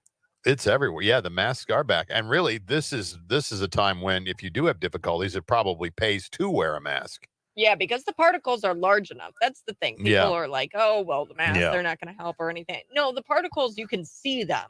And that proves that, like, so if you've actually got a mask. I mean, yesterday I went out and I grabbed some dinner, and I just put my hand over my face, and I tried to cover my mouth as much as I could, because it was just suffocating me. It was bad. Yeah, it's not good. It's not good out there like, at all. What the hell? Trudeau, are you going to do anything about it? Like, are they trying? Like, I can't put my head around that. I can't wrap my head around the fact that we can't get this under control. And there's a lot of conspiracy stuff floating around too, and who knows how much of that's true. I don't know. That the fires have been set, that this is all part of the plan, and and again, in this day and age, I try to dismiss things as being kind of wild conspiracy, but then I realize a lot of this stuff's going to come back and probably be true. So I don't sit in judgment of that just yet anyway. Speaking, and by the way, Anthony Fauci's got to love this, because he's got it back. They probably got masks out the wazoo that people can still use right now, right? And while I talk about Fauci, I thought this was kind of funny, because he got a job. He's got another job, right? He's working as a professor at a distinguished university now. So he parlayed whatever he had in the with the government into a job outside the government. But there was a piece that Dana Carvey and David Spade, I guess they do a podcast together, or one of them does a podcast and the other is a guest. But Dana Carvey, who's the master of impressions, they decided to go after Fauci. And it's really funny. And I wanted to play it for you this morning. Anyway, here we go. I miss COVID. I know. Dude, you know when I knew there was trouble? When anyone that came to our country didn't have to get a vaccine. And I go, if you're telling me I can't go to work, but everyone coming in doesn't have to get one, I go, well, once we found out when Fauci said, okay, I'm sorry, but if you've had 2 boosters and 2 vaccines, you can get and give COVID to another guy who's had 5 vaccines and 4 boosters. What's the difference between a vaccine and a booster? I don't know. It's just more vaccine, but booster sounds better. Anyway, a guy with 25 vaccines would get and give COVID to another guy with 25 vaccines. That's why I'm introducing the daily COVID shot. Every day you get a shot. By the time you get to your car, you got no immunity. But it's a beautiful 39 seconds.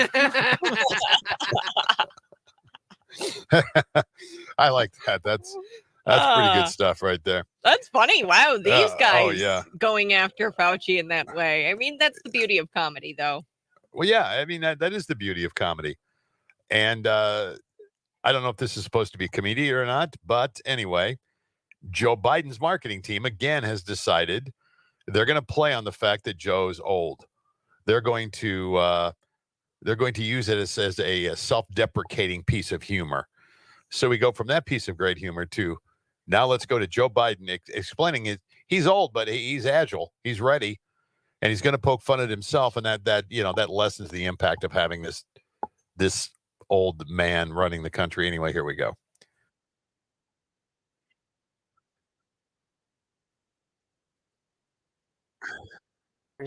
In our NBC News poll showing 2/3 of voters have concerns about the president's age, something he obviously can't do anything about. Making self-deprecating jokes, though, about it to try to defuse the issue. A new NBC News analysis shows that Biden has been cracking jokes about his age more often than usual. By the way, I've been doing this a long time. I know I don't look that old. I know. I'm a little under 103. I know I look like I'm only still 29, but think about it. I know I'm 198 years old. After all, I believe in the First Amendment, not just because my good friend Jimmy Madison wrote it. You say I'm ancient. I say I'm wise. You say I'm over the hill. Don Lemon would say that's a man in his prime. The new NBC News poll shows 68% of all voters say that they are fun of himself and his age. Yeah. Oh gosh. Again, I mean, this is the strategy going into the next election. This is the strategy: Bidenomics and self-deprecation. That's it. That's it. One other thing: Jake Tapper came out today. Do you see this? That by the way, I call Jake Tapper the original haircut because he is the original haircut. He was the first one, I think, that had a helmet head on TV. His hair doesn't move. But he's saying that he is not going to have RFK Jr. on any town halls on CNN. Why is that? Well, because he's a liar. And we here at CNN, well, that's not something we do. Are you kidding Now, let's me? run down the list of things that Jake Tapper did have on his show and featured. The Steele dossier, they peddled that one. Hoax. Russian collusion, hoax. Jesse Smollett, hoax. Hunter Biden, Russian disinformation, hoax. That's just a handful of things. But by God, Jake is going to stand by his journalistic integrity and say no to RFK Jr. and his hate and his misinformation about vaccines and health. We're not going to have him on. You know what really peeved me off about Jake Tapper? And I mean, this is the headline from the Daily Beast. And I'm sorry I got to do this to you, but no, that's Jake okay. Tapper destroys GOP's cruel response to the Alec Baldwin tragedy. Alec Baldwin got on the Jake Tapper show. I remember this clear as day. And he sat there and he lied. He sat there, he lied. He said that he didn't shoot this woman and he didn't pull the trigger. And ballistics, I mean, there's evidence upon evidence upon evidence that says that he pulled the trigger. Now, intention, blah, blah, blah, blah, blah, whatever. You know, it could have been a mistake, but he pulled that trigger. He got on his show and he allowed Alec Baldwin to lie. Jake Tapper allowed him to lie about killing a woman. Yeah. And then they tried to say that the GOP saying, hey, you know what? This is wrong. Nobody's above the law. Alec Baldwin killed somebody. Now, intention is like, what about the guy in New York? What's his name? The guy who brought down the Michael Jackson impersonator. The Marine? Daniel Yeah. Perry. Perry? Yeah. Penny. Yeah. Penny. Daniel Penny, yes. Daniel Penny. And he has to face manslaughter, right? And he said that I didn't mean to kill the guy. I was just trying to save people on the subway. Right. And I didn't mean to kill the guy. Alec Baldwin, same thing. I didn't mean to kill this woman on the set. I pulled the trigger. It was me who killed her. But no charges, nothing like that. And won't see the inside of a cell. But this Daniel Penny guy's, and he lied. Like, at the end of the day, you lied. Everybody says you had to have pulled that trigger. People just don't magically get shot. Okay? No, Like, they don't. That doesn't happen. No. And Jake Tapper allowed that on his show Yes, he did. and justified him shooting this woman. But he can't have RFK Jr. on, but because he's a liar. We don't promote liars on this show. Please, just stop. Okay, am I gonna? I mean, if you don't want to have him on, just don't have him on. Just say, look, I don't. If he has a credible campaign running, I'll put him on. But right now, it looks like it's not a credible campaign. Whatever, say whatever. But that's garbage, man. I mean, for you, and this is the problem, right? With the journalistic integrity crowd, garbage like this. So yeah, Jake, too bad. My brother says he's voting for RFK Jr. He's a Republican through and through, but what he wants to do is this Operation Chaos type thing, where the old Rush Limbaugh trick. Yeah. And I was like, go for it, man. I don't know if I want to cloudy up my perfect record. Right? I don't know if I want to cloudy that up, but I might just do it too. I mean, it would be great to flip the bird and just say, yeah, screw you, DNC. He got 30% in this primary. Right. Right. I mean, delegates. Even if he got the popular vote, they screwed Bernie Sanders. There's no such thing as a primary for the Democrats. No. It's funny you mentioned that because many of us can remember that. I mean, that Biden campaign was dead. That thing barely had a pulse. It was lurching along, and all of a sudden, out of nowhere, he wins Super Tuesday, and people are like, "Whoa, my goodness!" There's a lot of people voting for Joe Biden.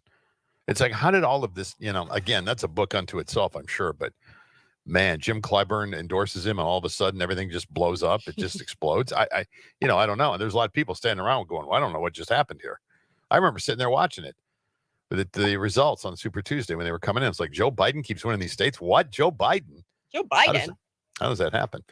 By the way, congratulations to New York Yankee pitcher Domingo Germán, who last night pitched a perfect game, 24th ever in Major League Baseball history against the Oakland A's. And I did not have Domingo Germán in my perfect game pool, so I'm out on that one. Darn it. Rats. Golly, that's fun when that happens, though. No hits, no walks. And NASCAR is coming up to Chicago. Did you see that, Scott Robbins? I did not. It's coming up to Chicago, I think this weekend, if I'm not mistaken. NASCAR up to Chicago. I'm not going to that race. I'm actually going to a local race. I'm a big racing. I don't watch sports other than F1, Formula One, NASCAR. I watch a little bit. Yeah. But I'm going to a race. I think it's in Lincoln, Illinois. They do races out there. And I'm excited for that. I'm not going to the NASCAR because it's in Chicago, and I choose life. I choose life. Yeah, well, yeah. If part of the you got to wear a Kevlar vest to go to a sporting event. Yeah, I'm out. All right. Talk to you later. See you. See you later, Scott Robbins. Too hot to wear a Kevlar vest. Scott Robbins is on later tonight. He's back on the show. He took yesterday off from the Markley Van Camp and Robbins show. He'll be back tonight at 8:00. You guys can hear more from Scott Robbins. We'll be back on the live stream, YouTube, Facebook, Twitter. We're there.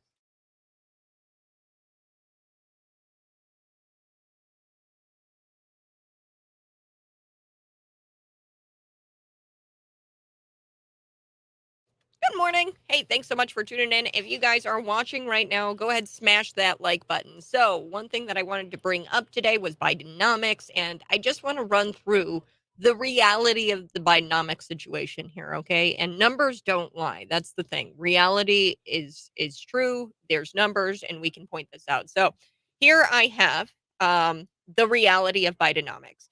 56.3% of Americans disapprove of Joe Biden's handling of the economy. Okay, that's the reality of the situation. Number 2, inflation is 2 times higher than when Joe Biden took office. So that means, let's boil this down very simply, folks. You are paying 2 times the amount of what you were paying for a loaf of bread. So say you paid $3 for a loaf of bread. Now you are paying $6 for a loaf of bread. It's 2 times higher. Adjusted for inflation, annual income drastically drastically decreased under Joe Biden. So I think there was a number out there. I think Americans have $8,000 less a year from what they had under President Trump's presidency. So you have $8,000 less in your pocket um, with Joe Biden in office. Joe Biden created less jobs than his predecessor. They are manipulating that money those numbers when they talk about how he's created more jobs than any other president.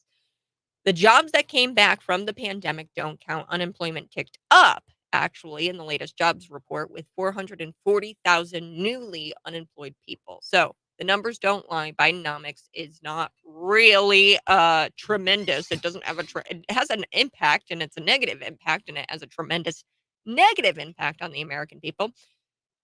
However, it's not a positive impact like the Deputy Secretary Olivia would try to have you believe.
Woo! Hey, good morning. This is the Morning Buzz. You can text in at 309-451-9299. Now, coming up a little bit later, we will be discussing this. I can't believe it. This guy literally breaks down in tears. This is quite funny.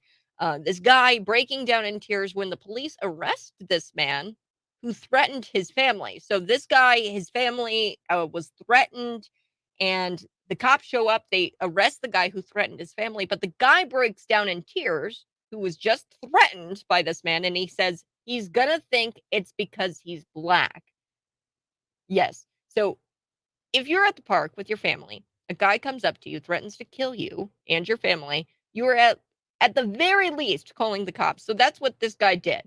He calls the cops. The difference is you would not become a blubbering mess as the guy who threatened to kill your family was arrested because you were afraid the guy who threatened to kill your family might think you're a racist. Yes, if you're allergic to soy, I would suggest not watching this video. It's come from 2022, which is kind of interesting why it's going viral today. But there's this white guy who sobs for getting a black guy arrested, and he thinks that the black guy is going to think that he is racist because he called the cops on him, but the black man was threatening to stab his family to death. You can't make this stuff up, folks.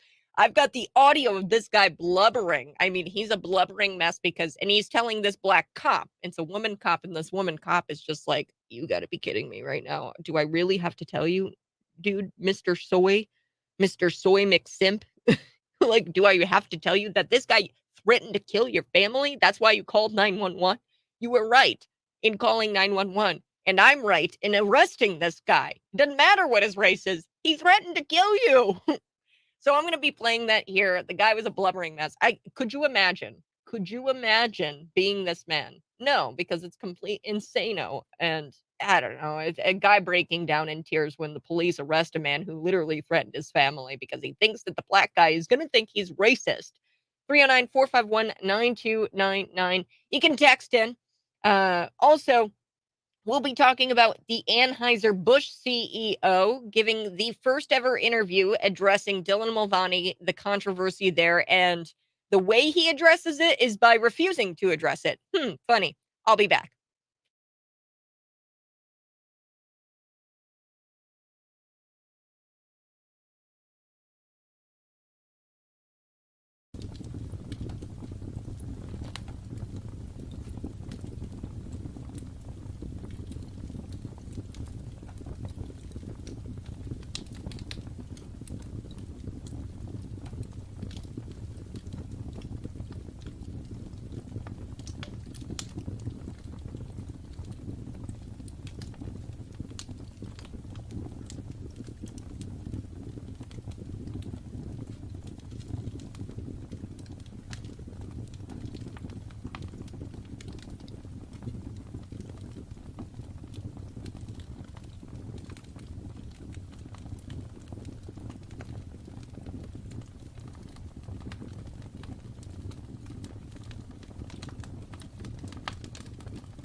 Good morning, folks. Hey, this is the Morning Buzz. Thanks so much for tuning in to the live stream. I'm so excited to have our next guest come in.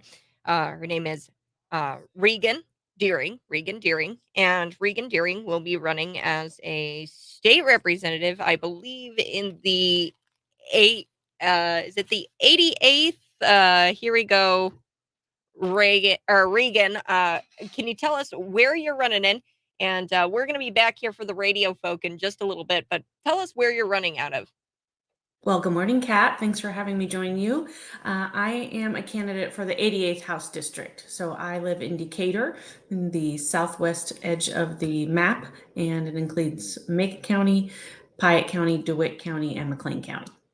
Awesome. And this was actually Dan Calkins' district. So have they redrawn the districts? I think that they're actually trying to draw out Chris Miller right now, who is the chair of the Freedom Caucus within the state of Illinois. It's in Springfield. It's not so strong, folks. The numbers aren't exactly there for the Freedom Caucus.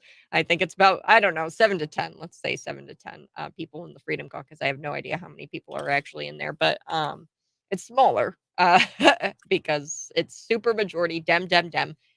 But this was Dan Calkins, his district, right? So that's correct. Dan Calkins is the current 88th House Representative. In 2020, they did redraw the maps statewide. And so we do have some new boundaries.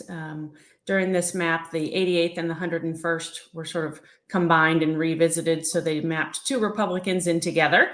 It's a strategy the Democrats often use. And so Dan Calkins sought re-election, but his house was actually mapped out of the 88th district, so he will not seek re-election. So he is serving in his third and final term. He actually made a pledge to his constituents that he would only serve 3 terms, and he is honoring that. So I have his full endorsement to seek a replacement for him in this House seat, and I'm really excited. Wonderful. Well, we're coming back for the radio folk, so we're going to be right back here, Regan. Chill out for just a second, and then we will be back for the radio folk. So keep it right here, folks. You're listening to the live stream, YouTube, Facebook, Twitter. Like and subscribe. This is your chance right now. I see you watching. Just like the channel. Are you afraid? No, you're not. Just like the channel.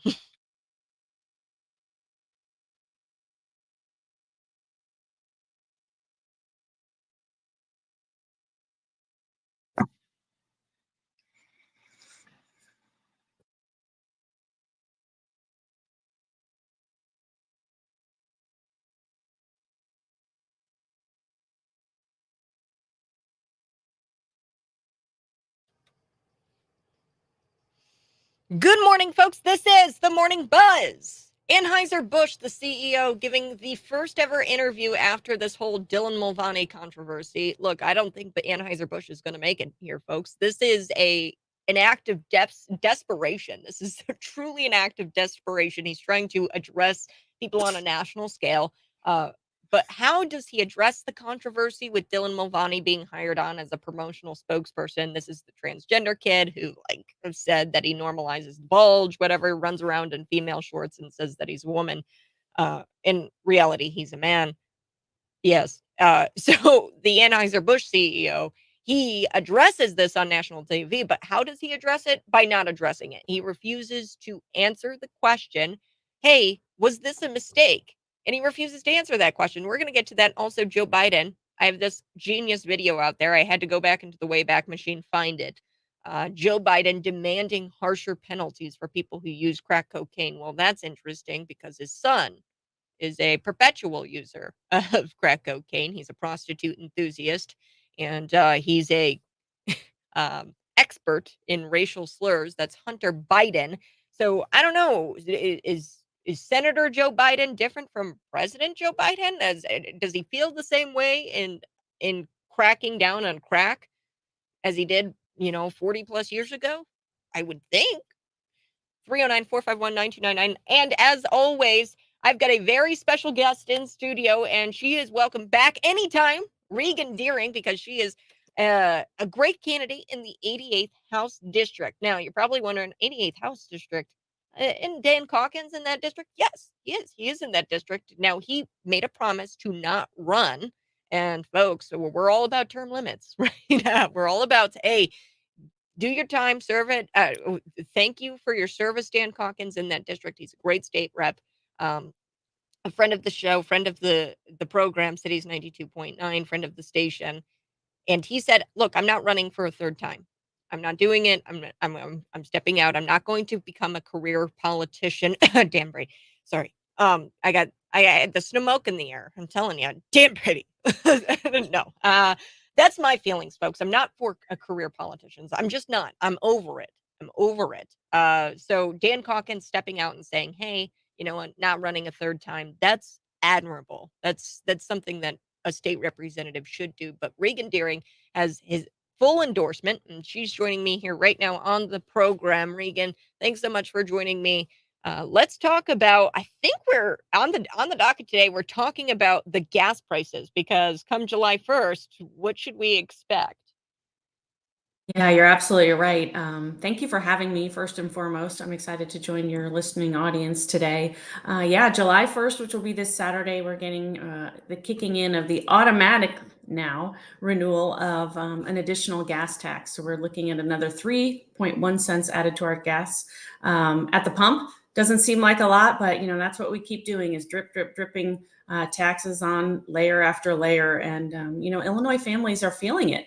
And so, you know, it's really frustrating. In 2019, the gas tax legislation passed, and so it now becomes an automatic increase every year. And the most frustrating part for me is that it no longer requires the legislation to talk it out. You know, we're just going to automatically tax, you know, our citizens because we thought it was a good idea, and a number of legislators voted for it, including some Republicans. I know, and I mentioned Dan Brady, and I know for a fact he did vote for this automatic gas tax. So some Republicans voted for it, and I know that yeah, people say that, you know, that's just, you know, working across the aisle. There's working across the aisle, and then there's taxing people into oblivion and making it to where it's inaffordable to live here and to make ends meet. You know, it's hard. Well, I think our legislators need to take on some bravery and some courage. You know, we need good leadership that's going to stand up and say, no, this is not what the people want. We can't continue to, you know, put these taxes on families that are facing it from so many other things. I mean, also July 1st, we're going to have the grocery tax come back. You know, we're one of only a handful of states in the whole country that even have a grocery tax. And, you know, Illinoisans are tired of just being taxed to death. And then, of course, our government misappropriating the bulk of that money. What they would like to see is some relief. And that's something, should I be elected, that I plan on working towards, is finding where in this balanced budget, you know, we can try and find some relief for, you know, everyday citizens and our families in Illinois. And Regan, I'm curious what you think. I mean, this is just has been snowpiling. So what I think they're all racing towards the bottom. A lot of these Democrat governors, Governor J.B. Pritzker, it seems like he's trying to race to the bottom and trying to make Illinois literally the worst state to live in. Is it only a matter of time? So I don't know if you saw this come out. New York City, the Kathy Hochul, the governor there, the Democrat, she is excited, and she's touting this new first U.S. city to move forward with this traffic congestion pricing. So they're going to start charging people almost like a fee, a tax, you know, a toll rate, right? I think it's like $17 to $23 if you're, you know, at these toll booths if you're traveling during a congestion time. Now we know that Chicago, right, is in the state of Illinois. Could you foresee something like this getting passed in the General Assembly? They're charging people for being out on the roads during high peak congestion times, which is, you know, when you get to work and when you leave work. When you go to work. Yeah. Yeah. So it's Let's almost just tax like the working people one more time.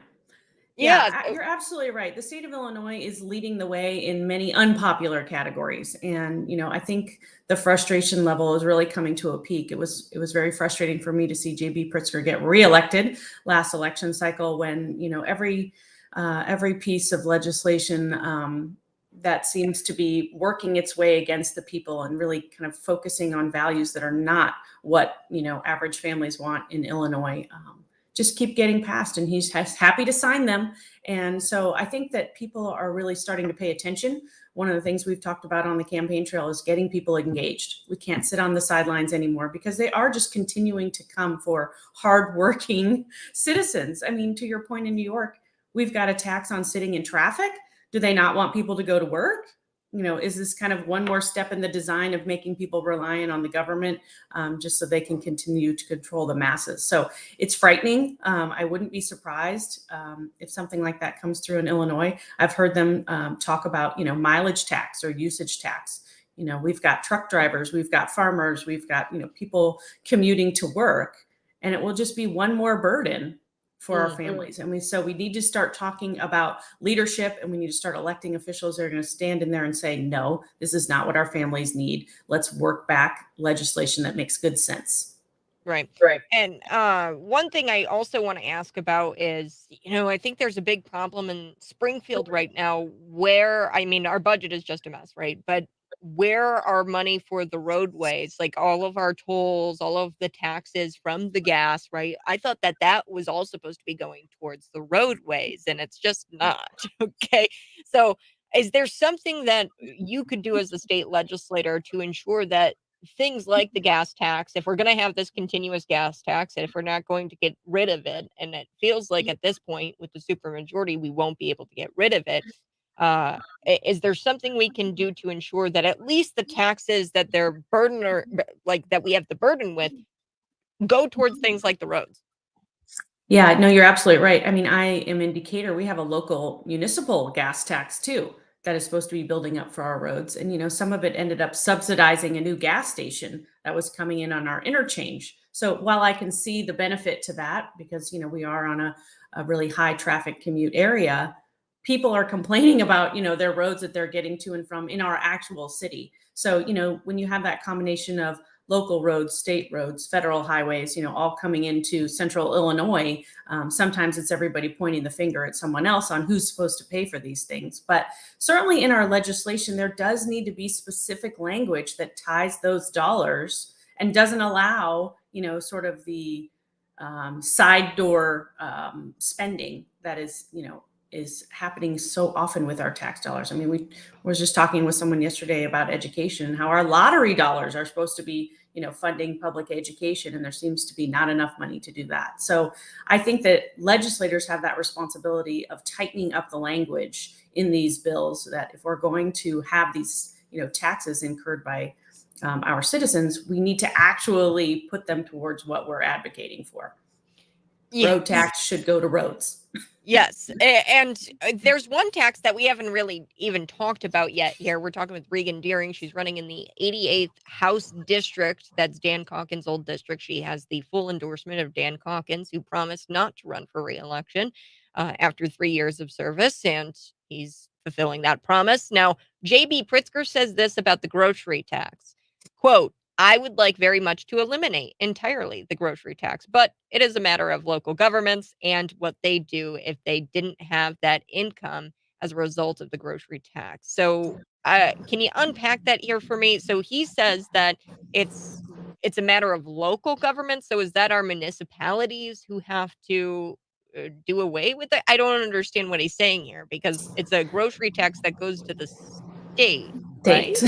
Yeah. I mean, my understanding is it's passed by the state legislature. So, you know, J.B. Pritzker sometimes plays this game of, oh, well, the legislature passed it, but yet I'm signing it. And, you know, he's been given an extra power as of recently to appropriate some of those dollars as he wants without the budget, which is scary, because then the legislature can say, well, you know, it's not our fault. And J.B. Pritzker says, well, it's not all our fault. So state legislature did pass the grocery tax. And so, you know, we are one of the only states with a grocery tax. It's 1%, you know, and it probably does trickle down to various spending. But, you know, we've had a skyrocketing inflation in food prices. You know, I think they went up year over year from 22 to 23, almost 7%, and they're predicted to go up another 5% this year. So, you know, the food prices are continuing to go up, and grocery tax is just going to be one more strike against us.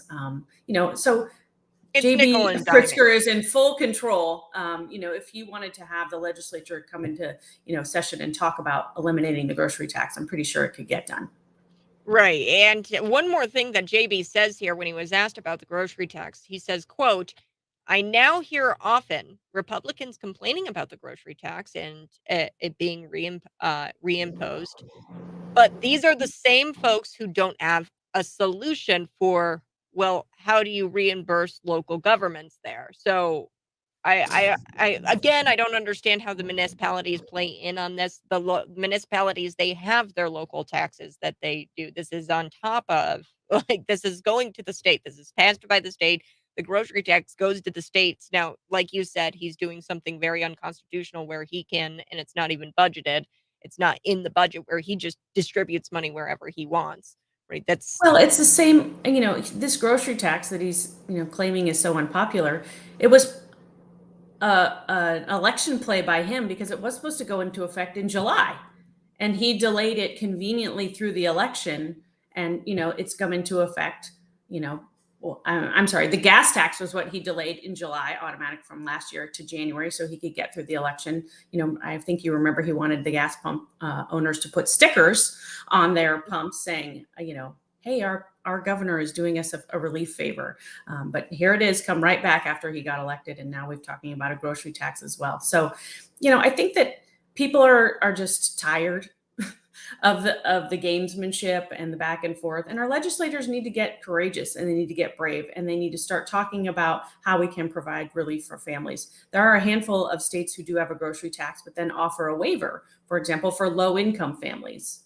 So, we have a number of low income families here in Illinois. And so maybe we could be talking about that so that, there are people that can go to the grocery store and feel the hurt of the inflation, but they're still buying their groceries. There are other families that are seeing those prices and are having to make tough choices or are having to put things back. So, maybe that would be an option if the grocery tax is here to stay as well. Maybe we can try and find some ways to provide relief. But, the governor is always full of hot air. Right, exactly. And there was my next question was a Regan Deering solution for this grocery tax. You just kind of gave me an example of one. So thanks for answering that question. But yeah, I mean, a Regan Deering, I would just like to see it eliminated. I mean, there's states that obviously run without it, right? I don't think we have a revenue problem. I think it's a spending problem.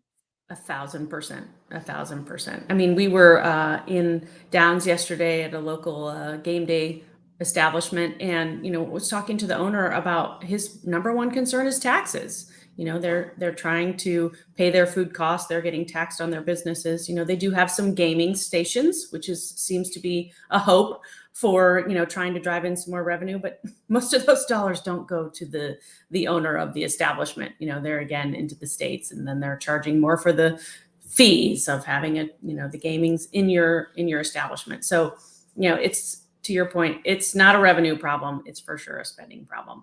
And we've got to start reining that in. And that means getting into the details. When we have a budget that's passed in the spring, we've had the largest one in state history now. It's clearly not balanced, but it just being able to say we've spent it on paper and we know where our dollars are going to go doesn't mean that we actually have the revenue to fund those items. And people are just disgusted in learning about things like, we're going to pay for Medicaid for illegal immigrants. We're giving money to NGOs or non-government organizations in the hundreds of thousands of dollars that don't even exist, don't have a storefront. So we need to start paying attention, and we need to dig down into those, budget line items. I understand it was thousands of pages. I saw a picture of it stacked up on the legislative floor. And, Republicans have a responsibility of claiming that we're fiscal conservatives and being responsible, but we need to start pushing back on what's in this budget and start telling the truth, whether it's Democrat supported or Republican supported, about what those dollars, what our taxpayers are actually funding. Regan, thanks so much for joining me. We have to take a break, but I so do appreciate it. How can we find out more about you and your run in the 88th House District, which was Dan Calkins' district, folks? And he's not running for re-election, has the endorsement, she has the endorsement here of Dan Calkins, Regan Deering. Where can we find you? So we have a website, which is reganforillinois.com. Talk a lot about my priorities and my strategic plans for, being a great representative of the people. It's reganforillinois.com. We're also on Facebook, Twitter. I think we're working on an Instagram as well. So we're going to spend, the next 9 months out on the trail, showing up in all the places, meeting people. So please follow along, come meet us where we are, and hopefully we'll just show up somewhere where you are too, and we can talk about how we're going to save the state. Thanks so much, Regan Deering, folks. You guys need to come back on the other side because I've got this incredible story about a man who becomes a blubbering idiot when he calls the police on a guy who threatened his family, and he's scared that this guy is going to think he's racist because he calls the police on a black man.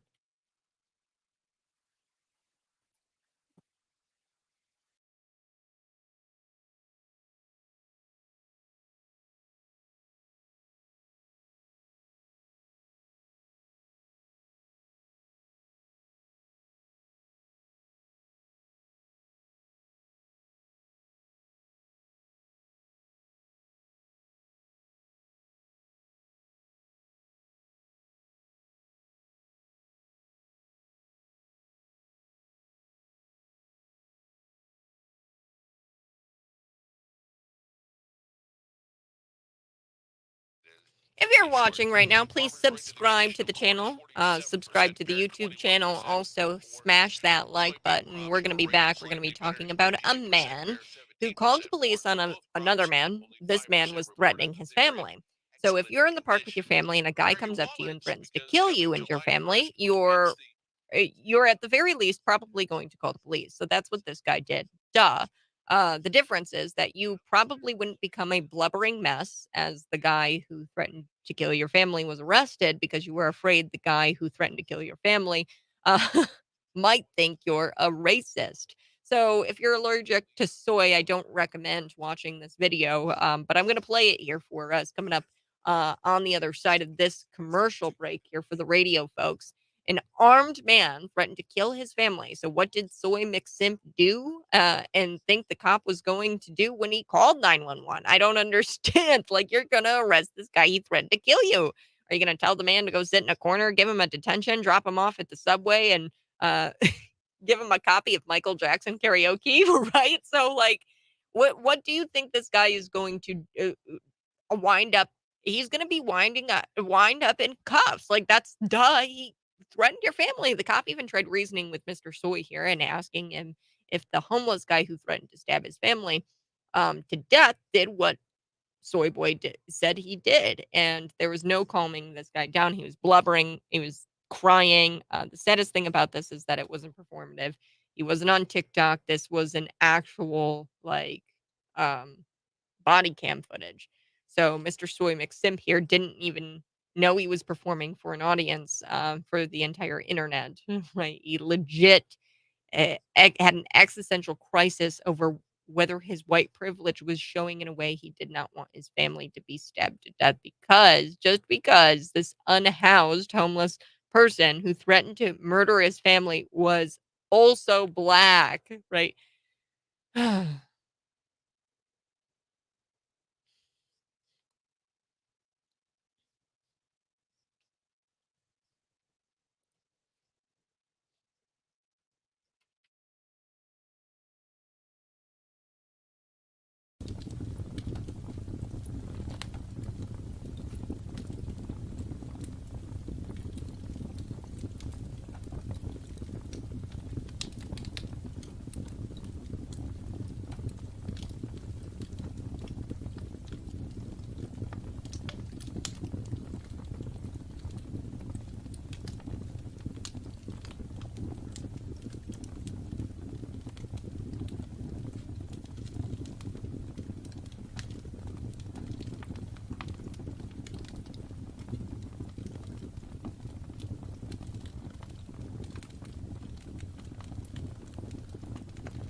They tell us to isolate, consume endless propaganda, smoke crack, and eat junk.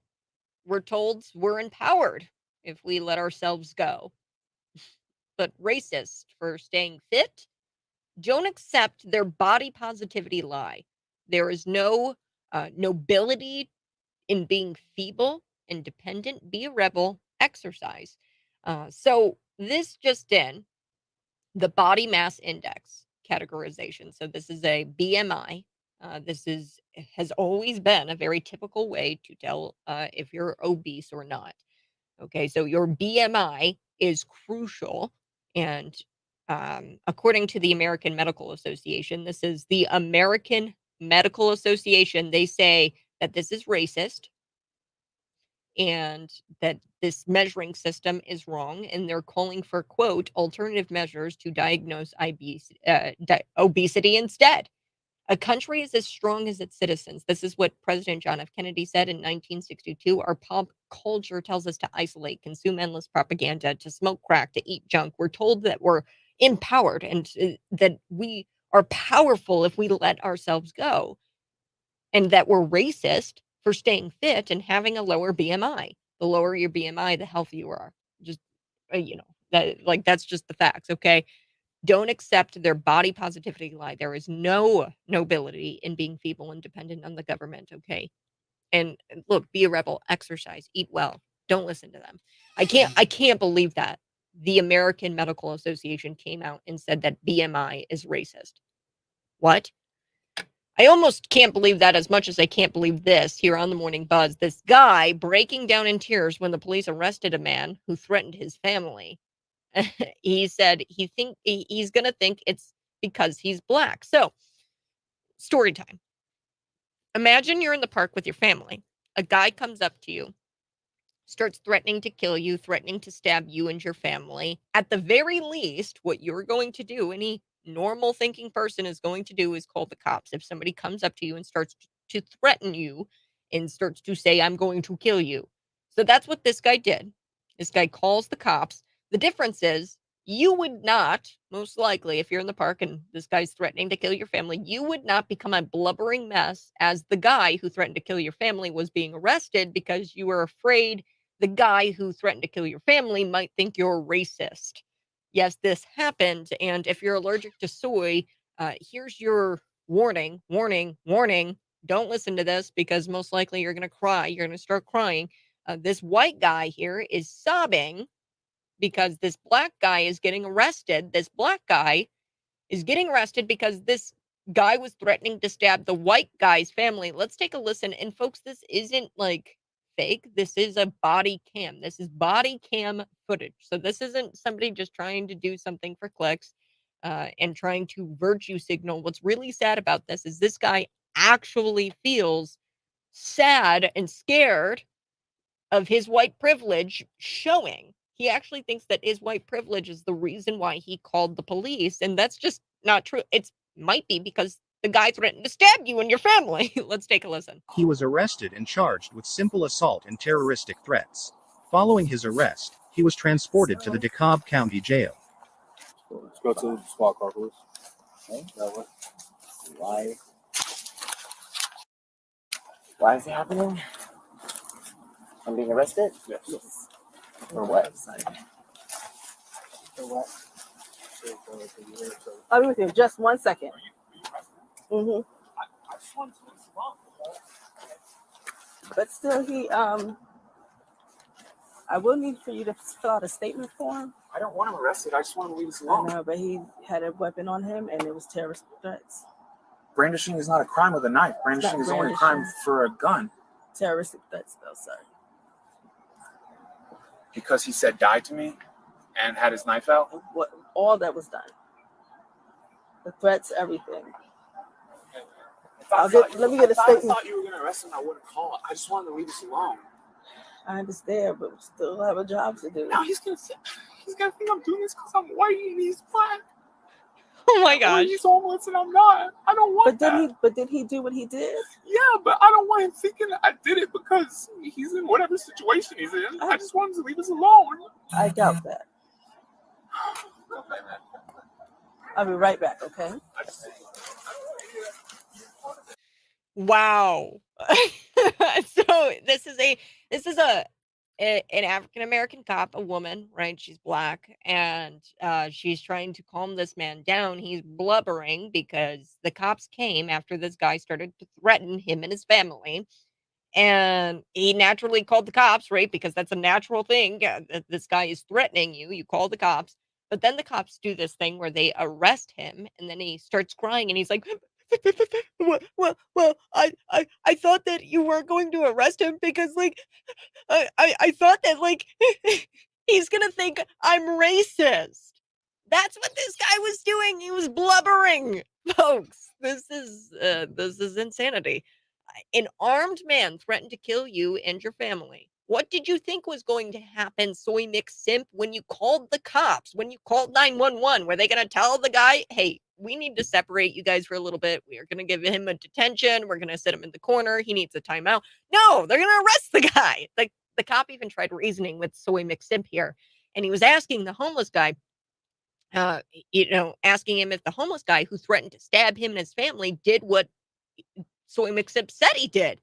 There was no calming this guy down. He was blubbering. I mean, the cop was just like, look, I don't think that's going to happen. I don't think that he's going to think that you're racist because you called the cops because he was threatening to stab you. This is where we're at, folks. The saddest thing about this is that this was not performative. Like I said, I played for you the body cam footage.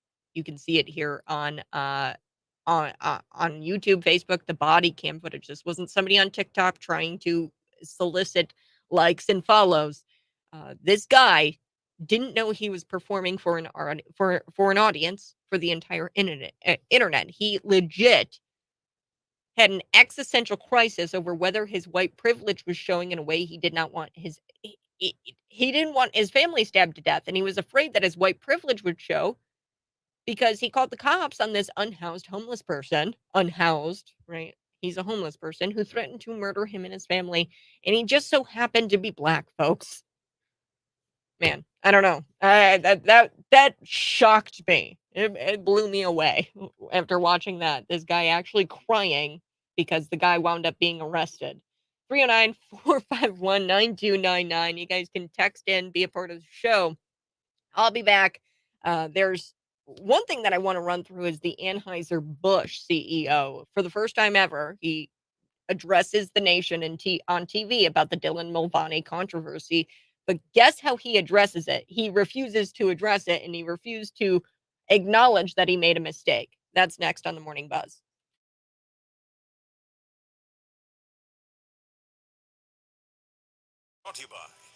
Yes, Soy Mix Simp. I don't know the guy's name. Soy Mix Simp. That just completely blew me away. Imagine somebody, you're in the park, comes up to you and your family, and he threatens you with a knife, starts threatening to kill you. What are you going to do? You're going to call the cops. And then imagine being so stupid and thinking that you're going to call the cops and the cops are going to show up and that they won't arrest the guy. Like, the whole point of arresting the guy, of like calling the cops, is to get him off of the street and to arrest him. He threatened to kill you. And you're afraid of your white privilege? Like, this wasn't a joke. This wasn't him trying to solicit likes, follows on TikTok. This was body cam footage. This guy actually had some sort of crisis because he thought that his white privilege was showing and that he called the cops over a black man trying to kill him and his family, threatening to kill him and his family. Like, come on, this is ridiculous. All right, we're going to talk about Anheuser-Busch CEO interview. Didn't even apologize, didn't say that it was a mistake. I mean, this is an act of desperation. He's going out there on national television now, and he's trying to address this controversy. They have lost billions of dollars, folks. I will not be shocked if by the end of this year, Anheuser-Busch goes under, or they have to declare some sort of bankruptcy or something. I don't know how it all works financially, but there's just no way that Bud Light is going to stay afloat. They might have to do mass layoffs if they haven't already. And what's sad is that these people who are distributing the beer, making the beer, they weren't the ones who made this marketing decision to have Dylan Mulvaney get in the bathtub with some bubbles and to drink some Bud Light. It peeved us off as customers. Okay. You think you hate us. You hate what we stand for. You hate our ideology. And you wanted to rub our noses in this crap. That's what Bud Light, and they still are doing it because they didn't even apologize. Then a little bit later, I do have this video. It's a viral video now at this point. Senator Joe Biden getting out there talking about how he wanted to crack down on crack. So he said that, hey, minimum people who use and abuse crack need a minimum of 5 years. Well, that's interesting because guess what? We've got Hunter Biden using and abusing crack and no jail time, misdemeanors for his tax fraud. And, I'm curious, would Senator Joe Biden agree with what President Joe Biden says today about Hunter Biden? I'm proud of my son. Like, what? You could have said all kinds of things, President Joe Biden. Um, Proud of your son for smoking crack and being a prostitute enthusiast and a racial slur expert in this laptop from hell. We have video evidence of Hunter Biden committing all kinds of crimes.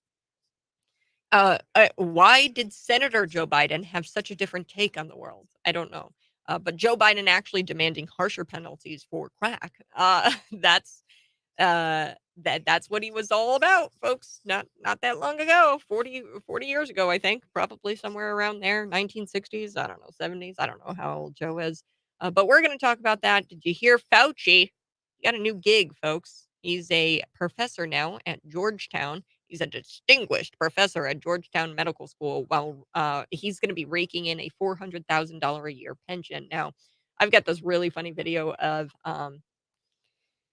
Dana Carvey and David Spade. They have this video out here, and I can't believe, that they went out there and they did this. This is comedy and it's rich. So we're going to be playing that here too as well. So if you're watching right now, please smash the like button. I see you watching. I don't know why you won't smash the like button. You need to smash the like button. Share this out with your normie friends. We need to start to transform minds.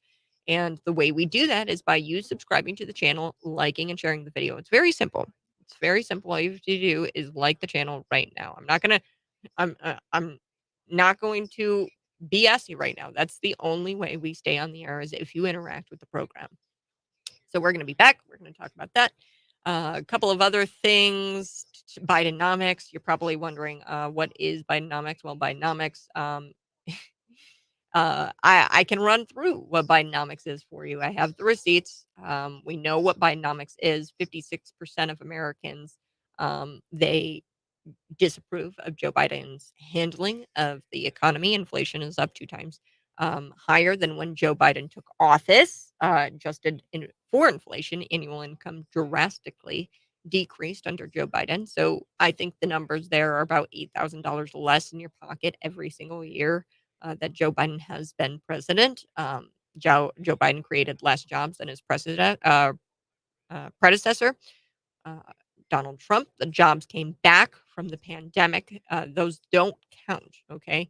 Unemployment ticked up in the latest jobs report. We're looking at 440,000 newly unemployed people. So this is just the facts. I'm just going to be honest with you. These are the facts. This is just the truth about Bidenomics and what Bidenomics is. He was here yesterday in Chicago touting his Bidenomics.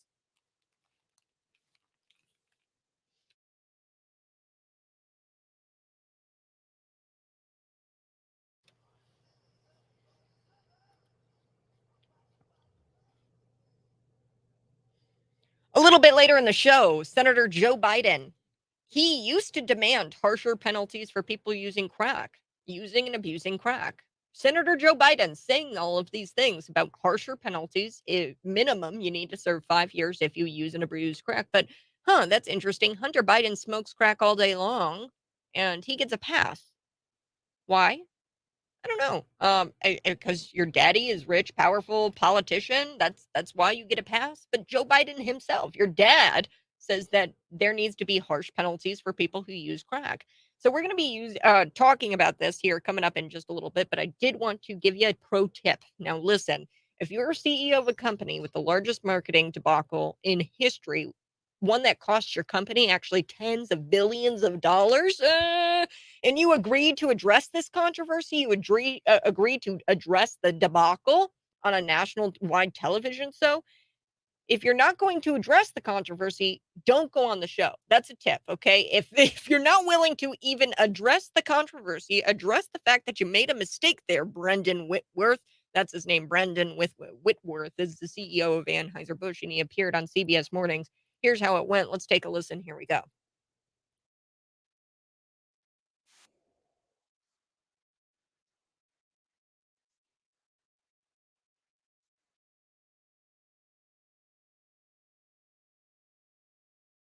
And after trans social media star, that's Dylan Mulvaney, posted a video on Instagram, this was in April, showing the company had sent her personalized Bud Light cans, was all part of an online promotion. ANHEUSER-BUSCH then faced more backlash for its handling of the boycott. Still, the company says it remains the country's #1 brewer, with brands like Budweiser and many craft breweries under its umbrella. Anheuser-Busch U.S. CEO, that's Brendan Whitworth, we're happy to say, joins us at the table live and in color for an exclusive interview. Number one, we're glad to have you here. Yeah, Many people in your position, Mr. Whitworth, would be running for the hills at this point, because since April, you all have faced a lot of incoming.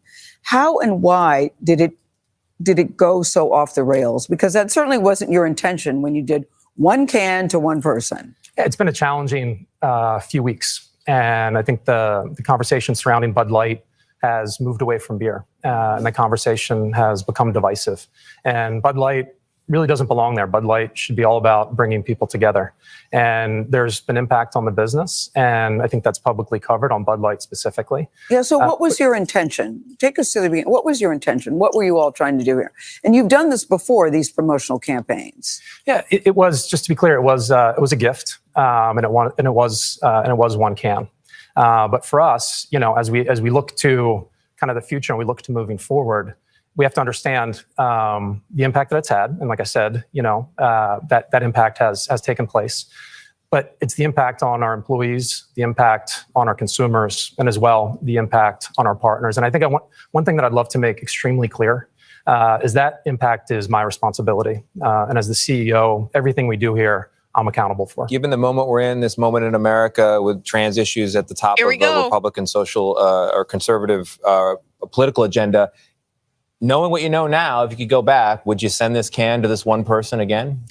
There's a big social conversation taking place right now, and big brands are right in the middle of it. And it's not just our industry or Bud Light. It's happening in retail. It's happening in fast food. And so for us, what we need to understand is I can't take it anymore. I really can't take it anymore, because what this guy does is that he doesn't apologize. Okay, so you're going to sit there and say it's a social conversation taking place. And look, this social conversation is taking place because of Bud Light and what they did. So admit to your mistake, okay? Admit to it. It's just some simple words. Say, yeah, we're sorry. That was a mistake. Why even bother giving the interview? Look, a quick glance at Twitter, it looks like these people are not satisfied. The customers of Bud Light are not satisfied because this interview was not, it didn't fix anything. The left is mad at Whitworth because they thought that he was going to affirm every single wacky political worldview that they've got and tell middle America, you and I, to go screw ourselves. That's what the left wanted. They wanted so desperately for Brendan here, and he didn't do that. He didn't affirm their wacky political worldview just outright. But folks, Bud Light's now former customers, the normal folks, the people in the middle who are tired of companies pandering to the woke left and shoving it in our faces, they have yet to hear the simple words, "We're sorry, we messed up." That's it. That's all we want. But of course, he couldn't do that. The interview fixed nothing, and I hope that the boycott continues. Next, Joe Biden. He used to be very opposed to crack cocaine back in the olden days. He demanded harsher penalties for it, and he was very unsympathetic to crack cocaine users. This was when it was more prominent in urban areas, of course, and I'll let you decide why Joe Biden was so vocal about it back then when it was prominent in urban areas. But now, since then, everybody's been using crack. People from all walks of life. They smoke the rock, okay? Including, most notably, the prostitute enthusiast and racial slur expert, Hunter Biden. So let's talk about it here. I've got the clip next.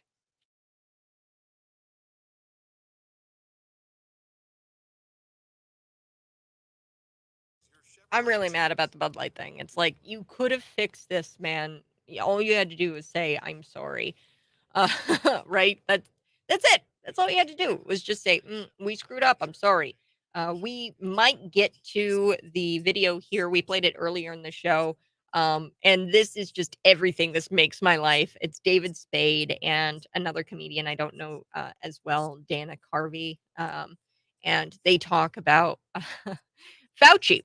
And I can't believe that. I mean, this is pretty funny. Uh, they go in and they lay in Fauci, and it comes at a perfect time because Anthony Fauci, he is now getting a $400,000 pension per year, $400,000 per pension. This is the guy who lied, and then people died as a result. Okay, he lied about gain of function research. He lied about masks. He lied about COVID-19. He lied about COVID-19 vaccines and boosters, and the efficacy of the vaccine. And yeah, I mean, it stops you from getting COVID. That's a lie. Booster upon booster, booster upon booster, you get COVID-19. The vaccines don't work. Okay. Now, he now has a comfy little job at Georgetown University as a professor, and he gets this nice, cushy pension. And it's a $400,000 per year pension, which is just so sad. He's a distinguished professor, and he lands himself this nice little job.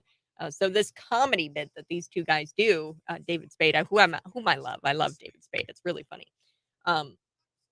This is rich, and it speaks so much truth. We're going to be playing that next. Plus, Joe Biden coming out years ago saying, "Hey, we need to be harsher on crack cocaine." We know that Hunter Biden is not going to see the inside of a jail cell for his use of crack cocaine. So that's all next here on the Morning Buzz.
Good morning. This is the Morning Buzz. I'm live in studio. YouTube, Facebook, be there or be square.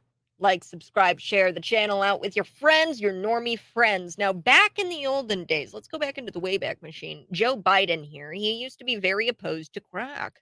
Used to be opposed to crack cocaine. He demanded harsher penalties for it, in fact. And then he said, you know what? I'm unsympathetic to crack cocaine users. This was when it was more prominent, of course, in urban areas. I'll let you decide why Joe Biden was so vocal about it back then. But since then, people from all walks of life have been using crack cocaine, okay? Including, most notably, the prostitute enthusiast and racial slur expert, Hunter Biden. Now, somebody got out there and they shared this video. It's great. It's a fantastic video. You can watch it here in studio. I'm here live. Let's take a listen to it. Here's Joe Biden back in the olden days talking about crack cocaine users and the penalties that these people need to endure.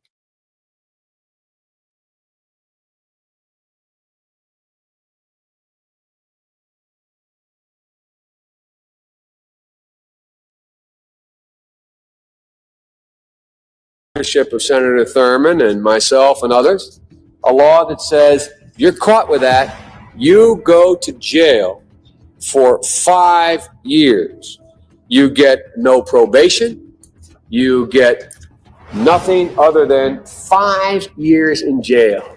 Judge doesn't have a choice. Under our forfeiture statutes, the government can take everything you own. Everything from your car to your house, your bank account, not merely what they confiscate in terms of the dollars from the transaction that you've just got caught engaging in. They can take everything. I don't care why they become a sociopath. We have an obligation to cordon them off from the rest of society. They are in jail, away from my mother, your husband, our families. So I don't want to ask what made them do this. They must be taken off the street. Oh, folks. You can't make this stuff up. Yes, independent fact checkers, I know. So the video, if you guys didn't see it in studio, it has, of course, Senator Biden from back in the olden days talking about penalties for smoking crack, and then right next to it, just video upon video upon video taken from the laptop from hell, Hunter Biden's laptop, of him smoking crack. Now, this video is going viral. It's going viral, and I'm sure that they're going to try their very best to try to pull this video down. And look, I'm not trying to judge. I'm really not. But we need to treat Hunter Biden with the same level of respect the mainstream media treats Donald J. Trump, Donald Trump Jr., Tiffany Trump, Barron Trump, who's not even 18 yet, George W. Bush's daughters, right? We need to treat this guy with the same respect that the mainstream treats these other people. Just remember, folks, and I hope the kids are listening, right? Remember that drugs are bad and you shouldn't do them. Unless your dad is powerful and he's a politician and you can get away with it. All right. Well, that's going to do it here for us here on the Morning Buzz. As always, you can subscribe to the channel on YouTube. We're going to be here at cities929.com with the podcast. If you missed any of the show tomorrow morning, we're back at it bright and early, 6 a.m. to 9 a.m. Before we go, it's very important that you know that the American Medical Association, folks, this just in, they have deemed BMI, body mass index. This is where people find out if they're obese. They have deemed that measuring scale racist. They say it's racist to use that measuring scale, and they're calling for alternative measurements, measuring ways to measure BMI and to measure obesity. Yes.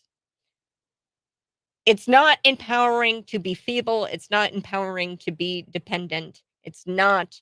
I'm sick and tired of the, whole body shaming narrative. This is sick. The American Medical Association is saying that BMI, the body mass index, is racist.